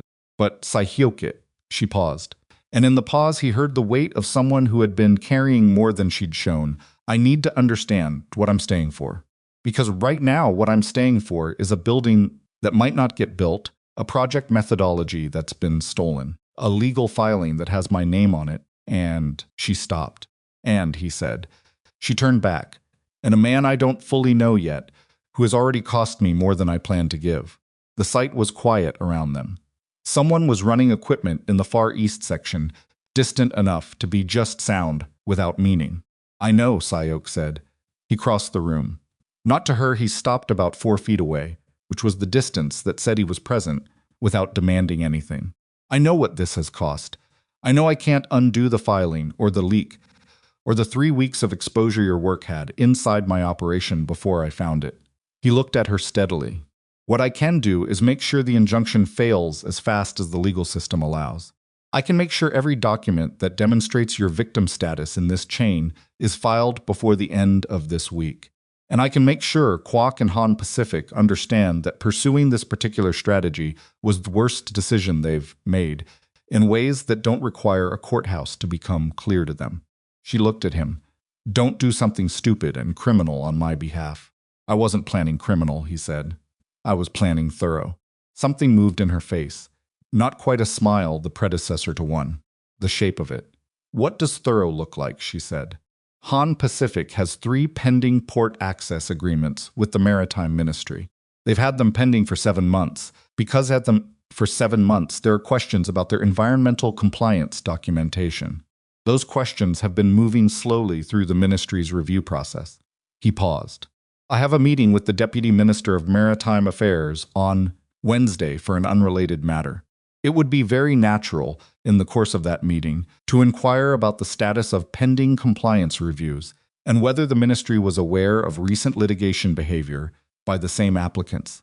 Zora was quiet. That's not criminal, she said. No. That's just using what you have. Yes. She looked at him for a long moment. I don't love that your world works this way. I know. But I'm not going to pretend that what you're describing doesn't help. I know that too. She moved away from the window, sat down at the work table and pulled a set of drawings toward her and looked at them. And the act of returning to the work was, he had learned, her version of making a decision. She didn't announce resolutions, she just resumed movement. The foundation pours are scheduled for Thursday, she said. I need to be on site for all of them. I'll be there, he said. She looked up briefly. You don't have to be. I know, he said. I'll be there. Thursday came. The concrete pours started at 6 in the morning and were supposed to run through early afternoon. By 7, Si-hyeok was on site in work boots and a jacket that he didn't care about, standing at the edge of the eastern foundation with Zora and the contractor, foreman, and 3 engineers, watching the first truck position and the chute lower and the concrete begin its heavy, inevitable flow into the formed earth. There was something about watching a foundation being poured that worked on the mind differently than most things. It was irreversible in a way that very few actions were. Once the concrete went in, and the rebar was submerged, and the forms held, what was underneath became permanent. The building would grow on top of it, or it would fail on top of it, but either way, this was now the ground it stood on. Si-hyeok watched it and thought about permanence. At 10:15 his phone went off. He looked at it. Byung-soo Han Pacific. Kwok is here. Wants to talk. He stared at the message. Zora noticed the shift in his posture. What? He showed her the message. She read it. Hear the site? The Kwon Maritime offices. He drove to Seoul. He looked up. Came in person. He paused. That's not normal, she said. No. What does it mean? He thought about it. A man like Kwok Sr.'s strategy, the one who had orchestrated the entire 14-month operation, the one who had filed the injunction, doesn't drive to the offices of the organization he's been attacking and ask to talk. Unless one of two things has happened. Either he's won something and wants to negotiate from strength, or something has collapsed and he needs an exit. The injunction was 3 days old. Nothing had been decided. Si-hyeok texted Byung-soo, put him in the side conference room. Don't make him comfortable. I'm 30 minutes out. He looked at Zora. I have to go, she said. She turned back to the pour. He was 20 feet away when she said, Si-hyeok. He turned. Whatever he's there, but don't let him reframe it. He came to you. That's already an answer. He held her gaze for a moment. Then he walked to his car. Kwok Sung-jin was 47, lean in the way of men who move fast and eat late, with a face that had been in negotiation rooms for long enough that it had stopped giving away anything for free. He was sitting in the side conference room when Si-hyeok entered, jacket on, hands folded on the table, not the posture of a man who had driven 3 hours in desperation. The posture of a man who had decided something and wanted to control the presentation of that decision. Si-hyeok sat across from him. No one else was in the room. He'd told Byung-soo to wait outside. You came a long way, Si-hyeok said. The injunction was a mistake, Kwok said. He said it the way people deliver information. They've already processed past the point of shame, flat, clean, functional. I'm here to withdraw it. Si-hyeok looked at him. The deputy minister called our CEO this morning, Kwok said. The compliance review on our port applications has been escalated to a formal audit. That process will take 6 to 8 months and will almost certainly result in modifications to 2 of the 3 applications. He paused. Someone flagged our pending litigation as evidence of an adversarial relationship with existing infrastructure partners. The ministry doesn't want that exposure. Si-hyeok said nothing. The Wednesday meeting, Kwok said. I had a lot of things to discuss at that meeting, Si-hyeok said. Kwok looked at him for a moment. The injunction filing named your project consultant. That was it went further than the authorized strategy. You authorized the filing. The scope of it went further than I approved. He paused. The individual who drafted the final filing added her name to the party list without my explicit sign-off. That doesn't change the legal exposure, but it does change the origin. Si-hyeok watched him. There was something almost interesting about a man trying to walk back a decision while maintaining the appearance of having been in control of it all along. Withdraw the injunction, Si-hyeok said. Today. File the paperwork before the end of business and have your attorney send confirmation to mine by 5 o'clock. In exchange, there's no exchange, Si-hyeok said. You withdraw it because it's the right thing to do, and because the alternative is 6 months of compliance audits that will cost your organization significantly more than whatever you expected to gain from the Inchin. Acquisition strategy. He leaned forward slightly. I'm not offering you a deal, Kwok. I'm telling you what happens next. The injunction goes away. Your applications go through their process without further interference from my direction. The Inchin project proceeds, and we don't have this conversation again. Kwok was quiet for a moment. The Busan contracts, he said. The ones we took from your operation through Park's information. Keep them, Si-hyeok said. I'll win them back through actual competition. Something moved in Kwok's face. Not respect, exactly. Recognition. All right, he said. He stood. He straightened his jacket. The door he turned back. The consultant. Ellington. For what it's worth, it's not worth anything, Si-hyeok said.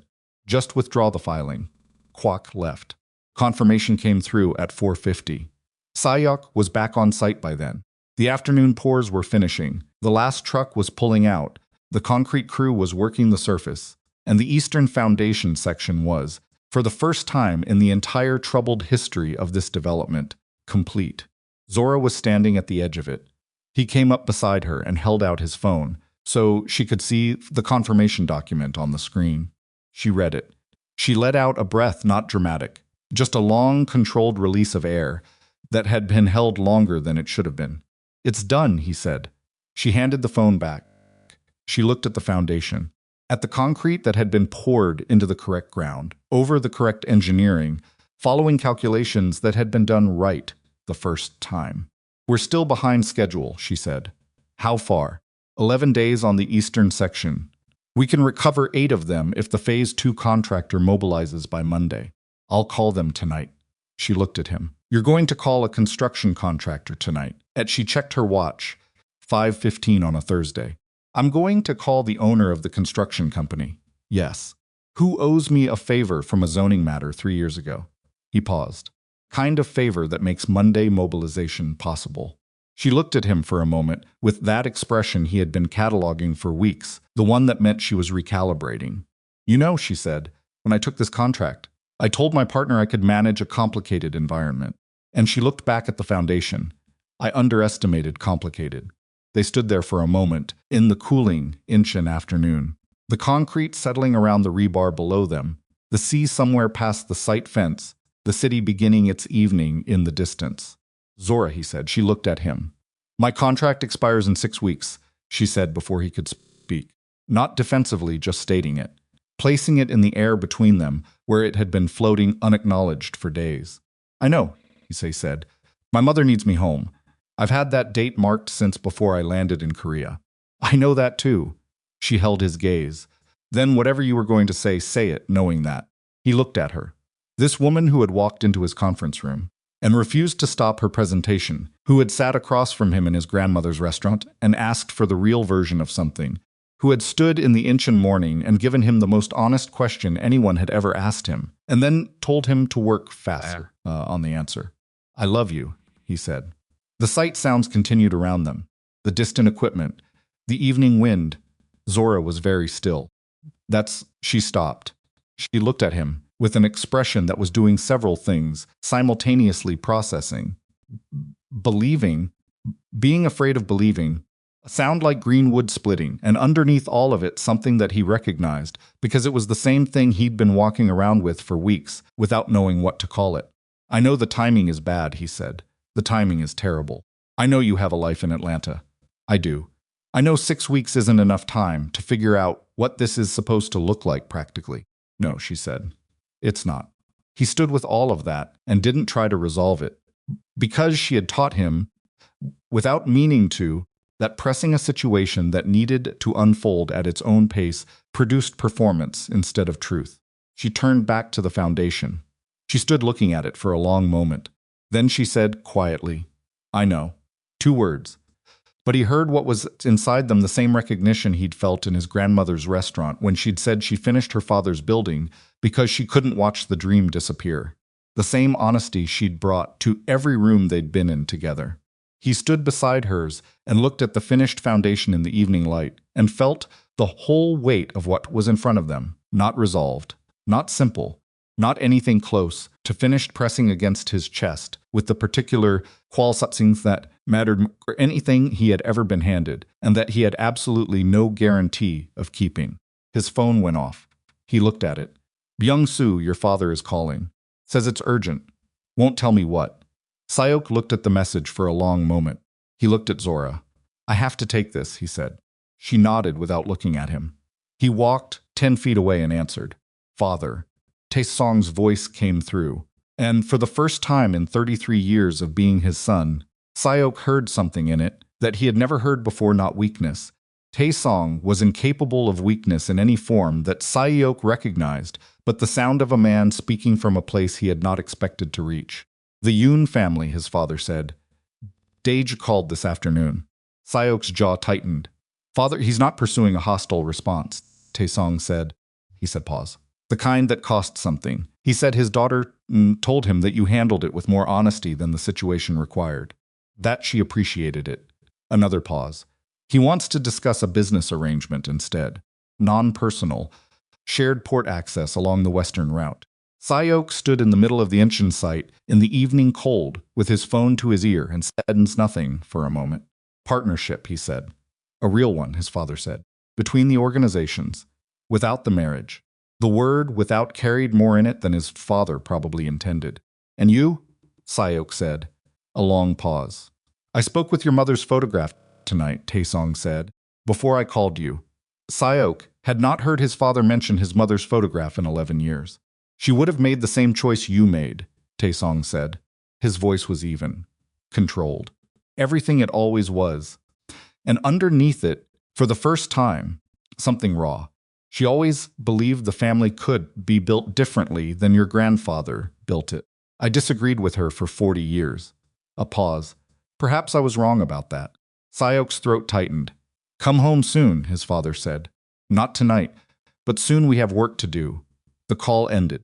Si-hyeok stood on the construction site with the phone in his hand and the evening settling around him and felt some shift in his chest that had no clean name, something between grief and relief, spound between the closing of something and the opening of something else, between the end of a version of himself he had been maintaining for 33 years and whatever was going to grow in the space it had been taking up. He turned. Zora was still standing at the edge of the foundation, arms crossed against the cold now, looking at the concrete below. He walked back to her. She looked at him. When he got close, reading his face, the way she read structural reports, directly, without flinching from whatever she found. What happened, she said. My father, he said. He paused. He didn't know how to compress it into the correct words. He surprised me. She looked at him for a moment. Good surprise or bad surprise, she said. I don't know yet, he said honestly. Good, I think. Something like good. She nodded. They stood there together in the early evening of the Incheon waterfront, the foundation solid beneath the site, the project incomplete above it. 6 weeks left on a contract that hadn't been enough time for anything and had somehow become the container for everything that had changed. His phone went off again. A message from Byung-soo that contained one line. The injunction is officially dismissed. Court confirmed it at 5:03. He showed it to Zora. She read it. She didn't celebrate. She wasn't a person who celebrated by doing the visible thing. She just looked at it. And then she looked at the foundation. And then she looked at him. And she said, we're still 11 days behind. 8, he said. After Monday. 8, she agreed. She turned back toward the site office. He walked beside her, and the distance between them was close enough that their arms nearly touched with every step, and neither of them moved to close the remaining gap. And neither of them moved to widen it. And in the space between those two choices, something lived that was more honest than either of them had planned for, and more fragile than either of them wanted to admit. The site lights came on as the evening darkened. Somewhere behind them, in the finished eastern foundation, the concrete was setting hard and permanent and exactly where it needed to be. The 6 weeks passed the way the last stretch of anything difficult passes faster than expected. Slower than you could bear. The Eastern Foundation cured. The Phase 2 contractor mobilized on Monday as promised, and by the following Friday, the structural steel was being staged for the first residential tower. Zora walked the site every morning at 7, before the crews arrived in full, in the specific quiet that construction sites have, at that hour not peaceful exactly, but uncrowded. Just the sound of what was already built, and the silence of what wasn't yet. Si-hyeok came 3 times that week. Not every day she hadn't asked him to, and he understood that being present in a way that required her to manage his presence was a different thing from being useful. When he came, he wore the boots and the jacket he didn't care about. He asked questions that required real answers. He stood at the edge of things and watched and listened, and the watching and listening she had noticed had become genuinely different from what it had been in the first weeks. Not the attention of a man demonstrating engagement, but the attention of someone who had started to actually care about what happened to this building. That distinction mattered to her more than she'd expected it to. On Wednesday of the 5th week, she called her mother. Her mother, Zora Ellington, was 61 years old and had been the kind of woman who asked exactly the right questions in exactly the wrong moments for as long as Zora could remember. She lived in the house in Atlanta where Zora had grown up, and she managed her health with the same practical stubbornness that had gotten her through raising 2 children largely alone after Zora's father died. You sound different, her mother said, approximately 4 minutes into the call. I'm tired, Zora said. That's not what different means. Zora was sitting on the bed in the Incheon hotel room, with the curtains open, and the evening coming in gray and cold off the water. She had her knees pulled up and her phone pressed to her ear, and she was looking at the middle distance in the way you look when you're really looking at something interior. "There's a man," she said. A pause. It's complicated. It's always complicated," her mother said. "What kind of complicated?" Zora thought about how to answer that. She thought about the betting pool, and the tabloid photographs, and the 14-month betrayal inside his own organization, and the legal filing with her name on it, and the way he had driven to Incheon at 6:40 in the morning in a car he drove. Himself before he'd told anyone else what he'd decided. Splitting. She thought about the restaurant his grandmother used to take him to, and the way he'd laughed before he could stop it, and the 2 words he'd said on the construction site in the evening cold. "The kind where he's trying to become something different," she said. And I can see it actually happening, which is the most dangerous kind." Why dangerous? Because it's easy to love someone's potential, harder to love their actual. Her mother was quiet for a moment. "And which one are you loving?" Zora pressed her forehead against her raised knee. "Both," she said. "That's the problem." Her mother made a sound that was not quite a laugh and not quite a sigh. "Your father was like that," she said. "He was always becoming something. Even at the end, he was still becoming something." A pause. "I never once regretted staying with that." They talked for another hour. About the house, about the neighbor's dog, about the physical therapy appointments, and how Diane felt about the new doctor, who was younger than Zora, and apparently very good at his job, but had the bedside manner of a spreadsheet. When they hung up, Zora sat in the quiet hotel room for a while. Then she opened her laptop and pulled up the Phase 3 schedule and worked until midnight. The last week arrived. On Monday, she presented the Phase 2 progress report to the executive team, 12 people around the table, including 3 who had been there the first day, who had watched her refuse to stop talking when Si-hyeok walked in. Those 3 watched her now with a different quality of attention. Not the tense wariness of that first morning. Something closer to the way people watch someone they've revised their opinion of, without quite being ready to say so. Si-hyeok was at the head of the table. He was on time. He read every document before she finished presenting it. He asked 2 questions, one about the Phase 3 contractor timeline, one about the insurance coverage adjustments following the injunction withdrawal that required having read not just the current report but 3 weeks of preceding documentation.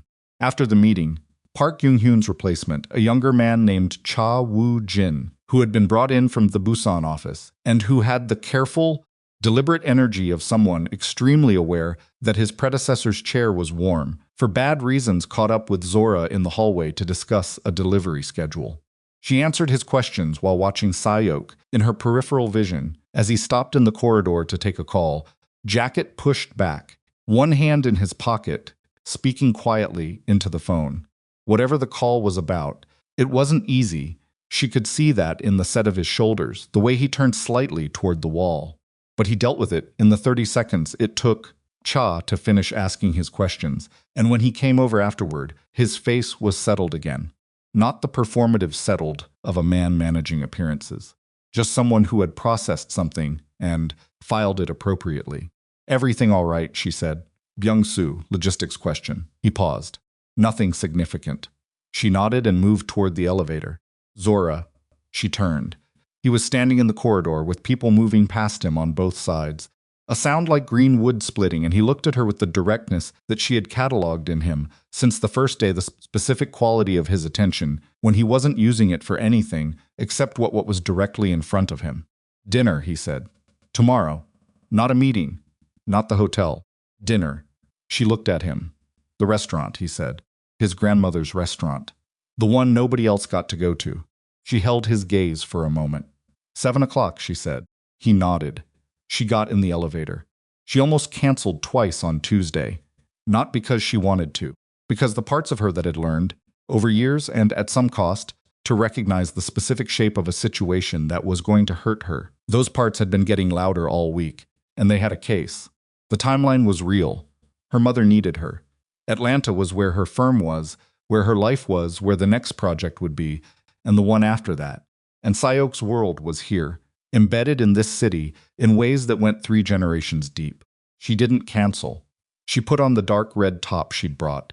For occasions she hadn't fully defined when she packed it, and she took a taxi to the address he'd sent, and she walked green wood splitting, and she walked into the same small restaurant with the whiteboard menu and the grandmother in the kitchen and the 4 plastic tables, and he was already there. He stood when she came in. He was wearing a dark shirt, no tie, no chairman's jacket. He looked, she thought, like the real version. The one he'd been working toward in pieces over the past 8 weeks without announcing it as a project. They sat, the soup came. It was the same as before, the kind of thing that didn't change because it didn't need to. For a while, they talked about the project. The Phase 3 projections. Timeline for the residential tower, groundbreaking. The modified drainage system that was, according to the latest soil data, performing exactly as the redesign intended. Then the soup bowls were cleared, Grandma. The brought tea, neither of them had ordered, and the small restaurant went quiet around them with the easiness of a place that had been absorbing of people's real conversations for decades. My flight is Friday morning, Zora said. 6:45, he said. Incheon to Los Angeles, connection to Atlanta. 14 hours total. She looked at him. You looked up my flight. I looked up your flight. She was quiet for a moment. That's either very sweet or mildly alarming. I know which one I meant it as. She wrapped both hands around the tea glass. It was warm in the restaurant. The kitchen smells settling into everything. And outside the narrow street was doing its evening thing. People moving past. The ordinary sounds of the city.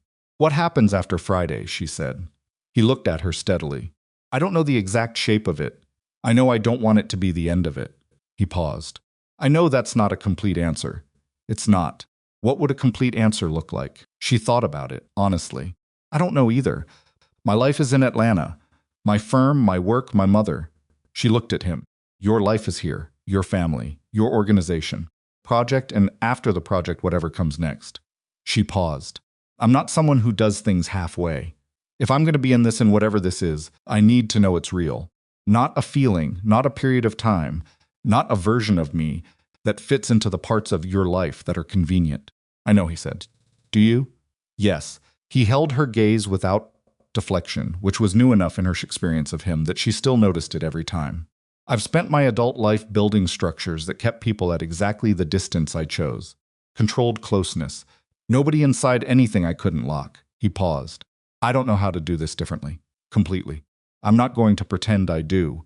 But I know that what I've been doing isn't working, and I know that you're the reason I can see that. He stopped. The reason I can see it, not the solution. That part is mine to figure out. Zora looked at him for a long time. That's the most honest thing you've said to me, she said. I've been practicing. Not a smile exactly. The pre-smile.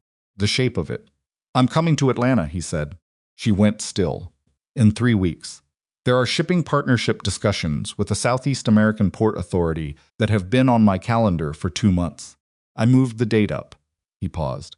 I'd like to see you while I'm there, if you're willing. She looked at him. You moved a scheduled business trip. I moved the date of a scheduled business trip. The trip already existed. Si-hyeok. It's real, he said quietly. Directly. I'm not using the word loosely. I'm not telling you Atlanta is convenient. I'm telling you, I want to see you, and I adjusted a calendar to make it possible, and that's what it looks like when I'm trying. The restaurant was very quiet. Outside, someone was laughing on the narrow street. A brief, ordinary sound from the city. Zora looked down at her tea. She looked at her own hands. Then she looked at him, and in the looking, she let him see more than she usually did. The part underneath the competence and the clear eyes and the controlled composure, the part that had gone quiet when her father died and reawakened, improbably and inconveniently, in a Seoul conference room when a man laughed before he could stop himself. 3 weeks, she said. 3 weeks. She nodded. One nod. The kind that meant yes without turning it into something it didn't need to be yet. They finished the tea. They sat in the restaurant for another hour, not talking about the project or the flight or what 3 weeks looked like practically, talking about other things, his father's phone call and what it had felt like to hear Tae-song say his mother would have agreed with him. Sound ascended. Her father's unfinished building and the community center that had been standing in Atlanta for 4 years now, running art programs for kids in the neighborhood her father had grown up in. The specific loneliness of knowing who you were born to be and not being sure the world would make room for that person. At 10 o'clock he walked her to the street. The night was cold and clear. The narrow neighborhood around them was settling into its late quiet. They stood on the sidewalk outside the restaurant, and he looked at her and she looked at him. And the distance between them was the same as it had been on the construction site, close enough, with that same unclosed gap. She closed it.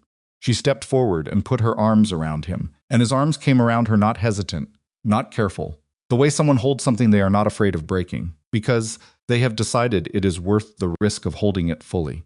She pressed her face briefly against his shoulder, and he pressed his cheek against her hair, and they stayed like that for a moment on the sidewalk of the narrow street, while Seoul moved around them, entirely indifferent to the fact that something that had been building for 8 weeks had arrived, quietly and without ceremony, at a place that felt like ground. She stepped back.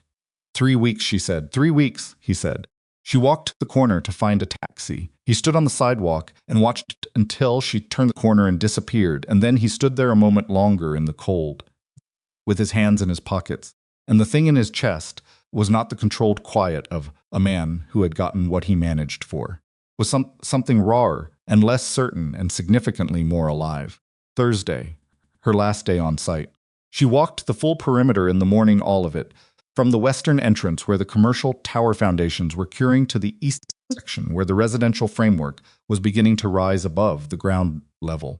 She walked it alone, the way she'd walked it dozens of times, but slowly now, the way you move through a place you are about to leave and want to hold in your memory with some accuracy. The project was not finished. It would not be finished for another 14 months at minimum. The bones of it were right. The foundation was correct. The structure that would rise from it would rise from something that had been done properly.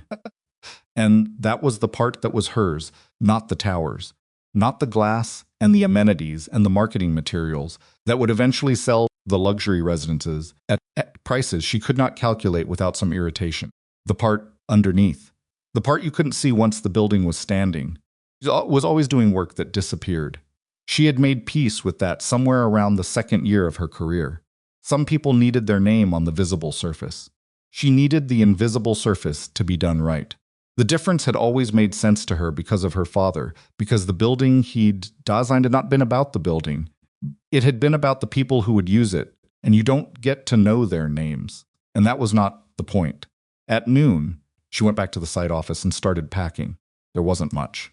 Her drawings would be converted to digital format and transferred to the Phase 3 contractors team. Her personal items fit into the same bag she'd unpacked 8 weeks ago.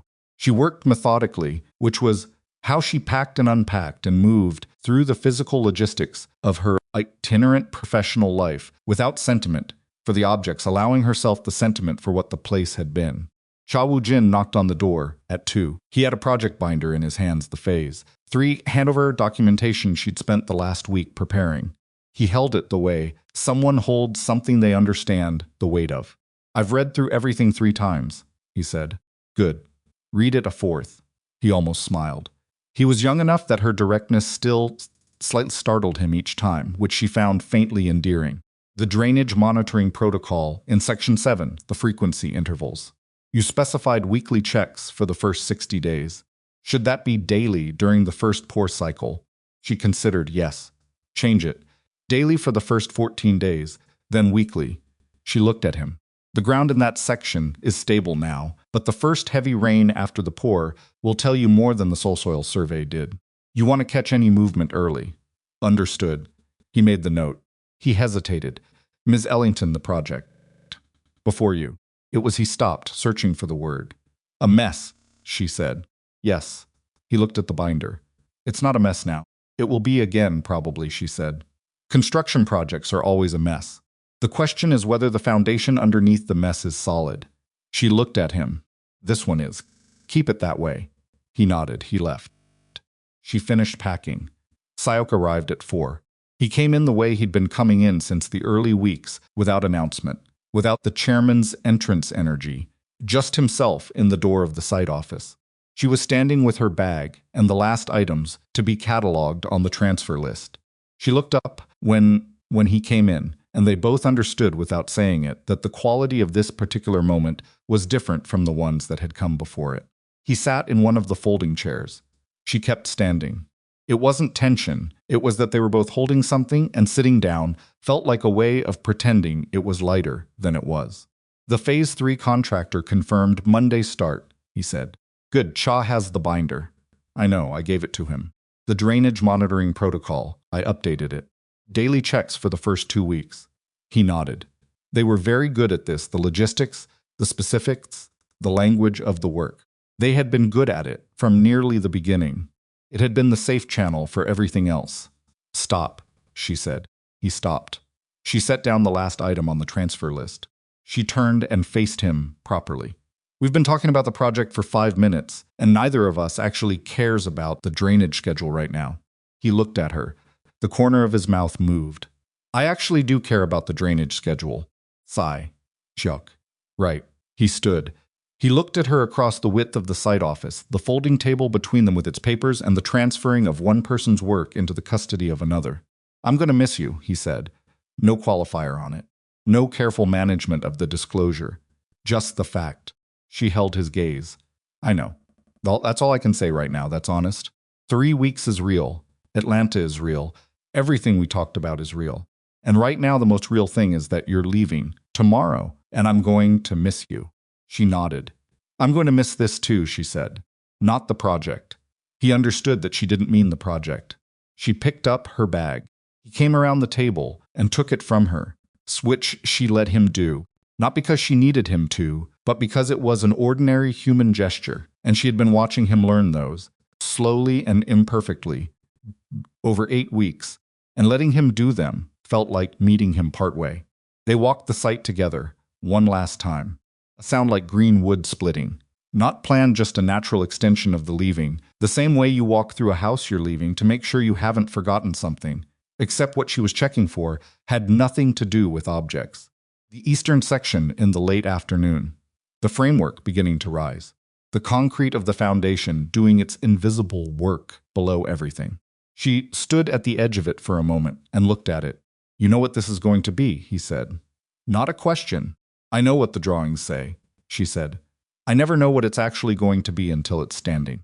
What do you want it to be? She thought about it. Something that works, not impressive, not a landmark. Something that people move through and live in and use and don't think too hard about because it's doing its job so well they forget it required thinking. She paused. The best buildings are the ones that feel inevitable, like they were always going to be there. He was quiet for a moment. I want to see it when it's done, he said. She looked at him. 14 months. I know. She turned back to the site. The light was going, the steel catching it at angles. Come to Atlanta first, she said. Then we'll talk about 14 months. Friday, she was at the airport at 5. The Incheon terminal at that hour was its own specific world, the business travelers moving with the practiced efficiency of people for whom airports are just long hallways between obligations, the families at the international gates looking slightly dazed, the specific cold of terminal air conditioning that exists everywhere in the world in the same key. She checked in, she went through security. She found a seat at the gate with her carry-on and her laptop, and 40 minutes before boarding. She did not expect him. She had not told him her gate. He knew her flight, he'd looked it up, but the airport was large and early, and she had assumed, or chosen to assume, that the goodbye the night before was the goodbye. That a man with a driver and an organization and an entire infrastructure of his life and soul would not appear at Incheon International at 5:40 in the morning without any of it. She heard him before she saw him. Not his voice. Just movement, the specific purposeful movement of someone who has covered ground quickly and arrived slightly breathless and is trying not to show it. She looked up from her laptop, and he was coming through the gate area in the same jacket from the site. No bag. Slightly out of breath, his hair not quite settled from what must have been a very early morning. He stopped when he saw her. She stared at him. You're here, she said. I'm here. He was breathing slightly harder than usual. He had, she realized, run some portion of the terminal. Your gate number wasn't on the confirmation I saw. I had to go to 3 before I found the right one. You ran through 3 gates. I walked quickly through 3 gates. She looked at him, this man who had arrived late to the first meeting, who had spent his entire adult life as the person everyone else waited for, standing in the gate area of Incheon International at 5:40 in the morning. with slightly disordered hair. Having power walked through a third of the terminal because she was leaving, and he had apparently decided that the night before was not the ending he was willing to accept. She stood. You didn't have to come, she said. I know. My flight is in 35 minutes. I know that too. He was standing close, not inappropriately, just the distance of two people who had been navigating the space between them for 2 months and had stopped pretending the space itself was the point. Si-hyeok. I'm not here to say anything I haven't already said, he said. He stopped. He ran one hand through his hair. That gesture appeared when he was working through something in real time rather than presenting the worked-through version. I didn't want the last thing to be the site office. I wanted it to be this. You actually going. Me actually watching you go. He held her gaze. Because that's what it is. And I want to be honest about what it costs, instead of managing it from a distance. She looked at him for a long moment. She thought about her father, who had been becoming something even at the end. She thought about her mother, who had not once regretted staying close to that. She thought about 8 weeks, and a foundation that was finally solid, and a building that would take another 14 months to be visible. She stepped forward. She put her hand on the side of his face, just her palm against his jaw for a moment. The way you touch something real to verify, it's actually there. He didn't move. She let her hand drop. 3 weeks, she said. 3 weeks, he said. His voice was slightly different, the quality of a man who is holding himself very still around something he doesn't want to damage. The boarding announcement came. She picked up her carry-on. He took a step back, giving her the path to the gate, and she walked past him and then stopped and turned back. Si-hyeok, he looked at her. The betting pool, she said. With your lieutenants. Something moved in his face, the memory of it, and the specific discomfort of being reminded of who he had been when it started. It's gone, he said. I told Byung-soo weeks ago. She nodded. Good. She turned and walked to the gate. She did not look back, not because she didn't want to. She wanted to, but because she understood that looking back was for things that were ending, and this was not ending. This was the pause between one part of something and the next, and looking back into it would have given it a weight it didn't need. She handed over her boarding pass. She walked down the jetway. She found her seat by the window and settled in and looked out at the tarmac where the ground crews were moving. In the early gray morning, and she put in her earbuds and opened her laptop and pulled up the Phase 3 documentation to review on the flight. Because she had 16 hours of travel, and the work was still real and still hers, and that had always been, would always be, the foundation everything else stood on. Plane began to move. Atlanta came back to her the way home always does in smell before anything else. Something in it, the particular quality of Georgia air in November, something in it that was different from Korean air in ways she couldn't have described, but her body recognized immediately when she stepped outside the arrivals terminal. Her mother was waiting at the curb. Diane Ellington was 61 years old and had driven herself to the airport, which they had specifically agreed she wouldn't do, was standing beside the car, with her arms crossed in the posture of a woman who had preemptively won the argument about having driven herself. Zora put her bag in the trunk and got in the passenger seat. Her mother drove. They were 5 minutes from the airport before Diane said, "You look tired." "I am tired. You look like you've been carrying something heavy." "I have been." A pause. "And did you put it down? Or are you bringing it home with you?" Zora looked out the window at Atlanta, reorienting itself around her, the specific green of the highway medians, the familiar exits, the city growing on the horizon. "Somewhere in between," she said. Her mother nodded, which meant she understood. They drove in comfortable silence for a while. "Tell me about the building," her mother said eventually. So Zora told her. About the Eastern Foundation and the soil that had shifted, and the drainage redesign, and the Phase 2 steel going vertical now above the ground she'd spent 8 weeks getting right. About the way construction sites looked at 6 in the morning before the crews arrived, the particular quiet of them. About the grandmother's restaurant and the soup. She did not tell her mother about Si-hyeok in the way you narrate a story. She let him appear naturally in the telling, the way he had appeared naturally in the weeks gradually, and then suddenly, and then as someone who had reorganized the furniture of her attention without asking permission. Her mother listened. When Zora finished, they were pulling onto her mother's street, the oak trees arching over it the way they always had. "He sounds complicated," her mother said. "He is. Is he worth the complicated? Zora thought about the gate area. The slightly disordered hair, 3 gates.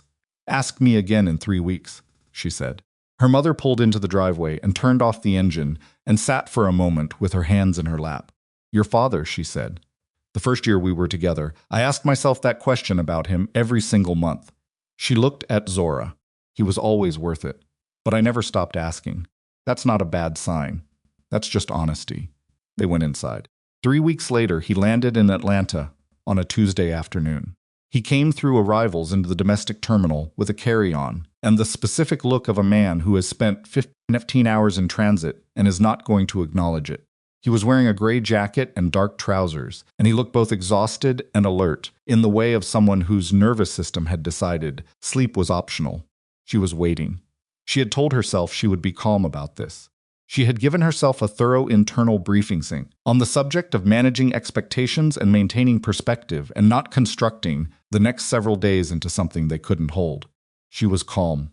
He came through the doors and saw her, and something on his face did the thing she'd been cataloging since the first day dropped the performance, showed whatever was underneath. She walked to him. They stood in the arrivals hall of Hartsfield-Jackson Atlanta International Airport with people moving around them in every direction, and he looked at her and she looked at him, and neither of them said anything for a moment, because the moment didn't need language. Then he said, 14 hours. I know, you look it. Thank you. The car's outside. She picked up her keys. The shipping meetings are downtown. I looked up the venue. He almost smiled. Of course you did. I also looked up where you're staying. It's a good hotel. Slightly overpriced. Noted, you're buying dinner. Obviously. She walked toward the exit, and he fell into step beside her, and the distance between them was close and easy in the way of people who have stopped negotiating the distance. And the Atlanta afternoon came through the automatic doors in a rush of November sun and cool air, and she thought about foundation, about what they were for, about the fact that you poured them correctly and then built on top of them, and the building became its own thing, separate from the work that had made it possible, carrying the work invisibly inside it forever. A sound like green wood splitting. She thought about her father finishing something. She thought about the community center in the neighborhood where he'd grown up, where children were in art programs right now on a Tuesday afternoon, in a building that had taken her 2 years of nights to complete, and that bore his name on a small plaque near the entrance, that most people walked past without reading. She thought about work that disappears into the thing it makes possible. She held the door. In Seoul, 6 months later, the first residential tower of the Incheon waterfront development topped out. The ceremony was small, a Korean construction tradition. A flag at the highest point, photographs, the contractor team and the project executives, and a few people from the Kwon Maritime Board. Cha Woo-jin managed it competently and without drama. Si-hyeok attended. He stood at the edge of the site in work boots in the March wind and looked up at the tower that had grown from the foundation that had been done right. And he thought about the woman who had stood in that same place 8 months ago and told him the best buildings were the ones that felt inevitable. He texted her a photograph of the flag at the top. She replied in 4 minutes, "That's the East Tower." Yes, she sent back the drainage monitoring data. He almost laughed. He called Cha, got the data, sent it to her. She replied, "Tell Cha the infiltration rate in the south section is normal variance. Not a problem.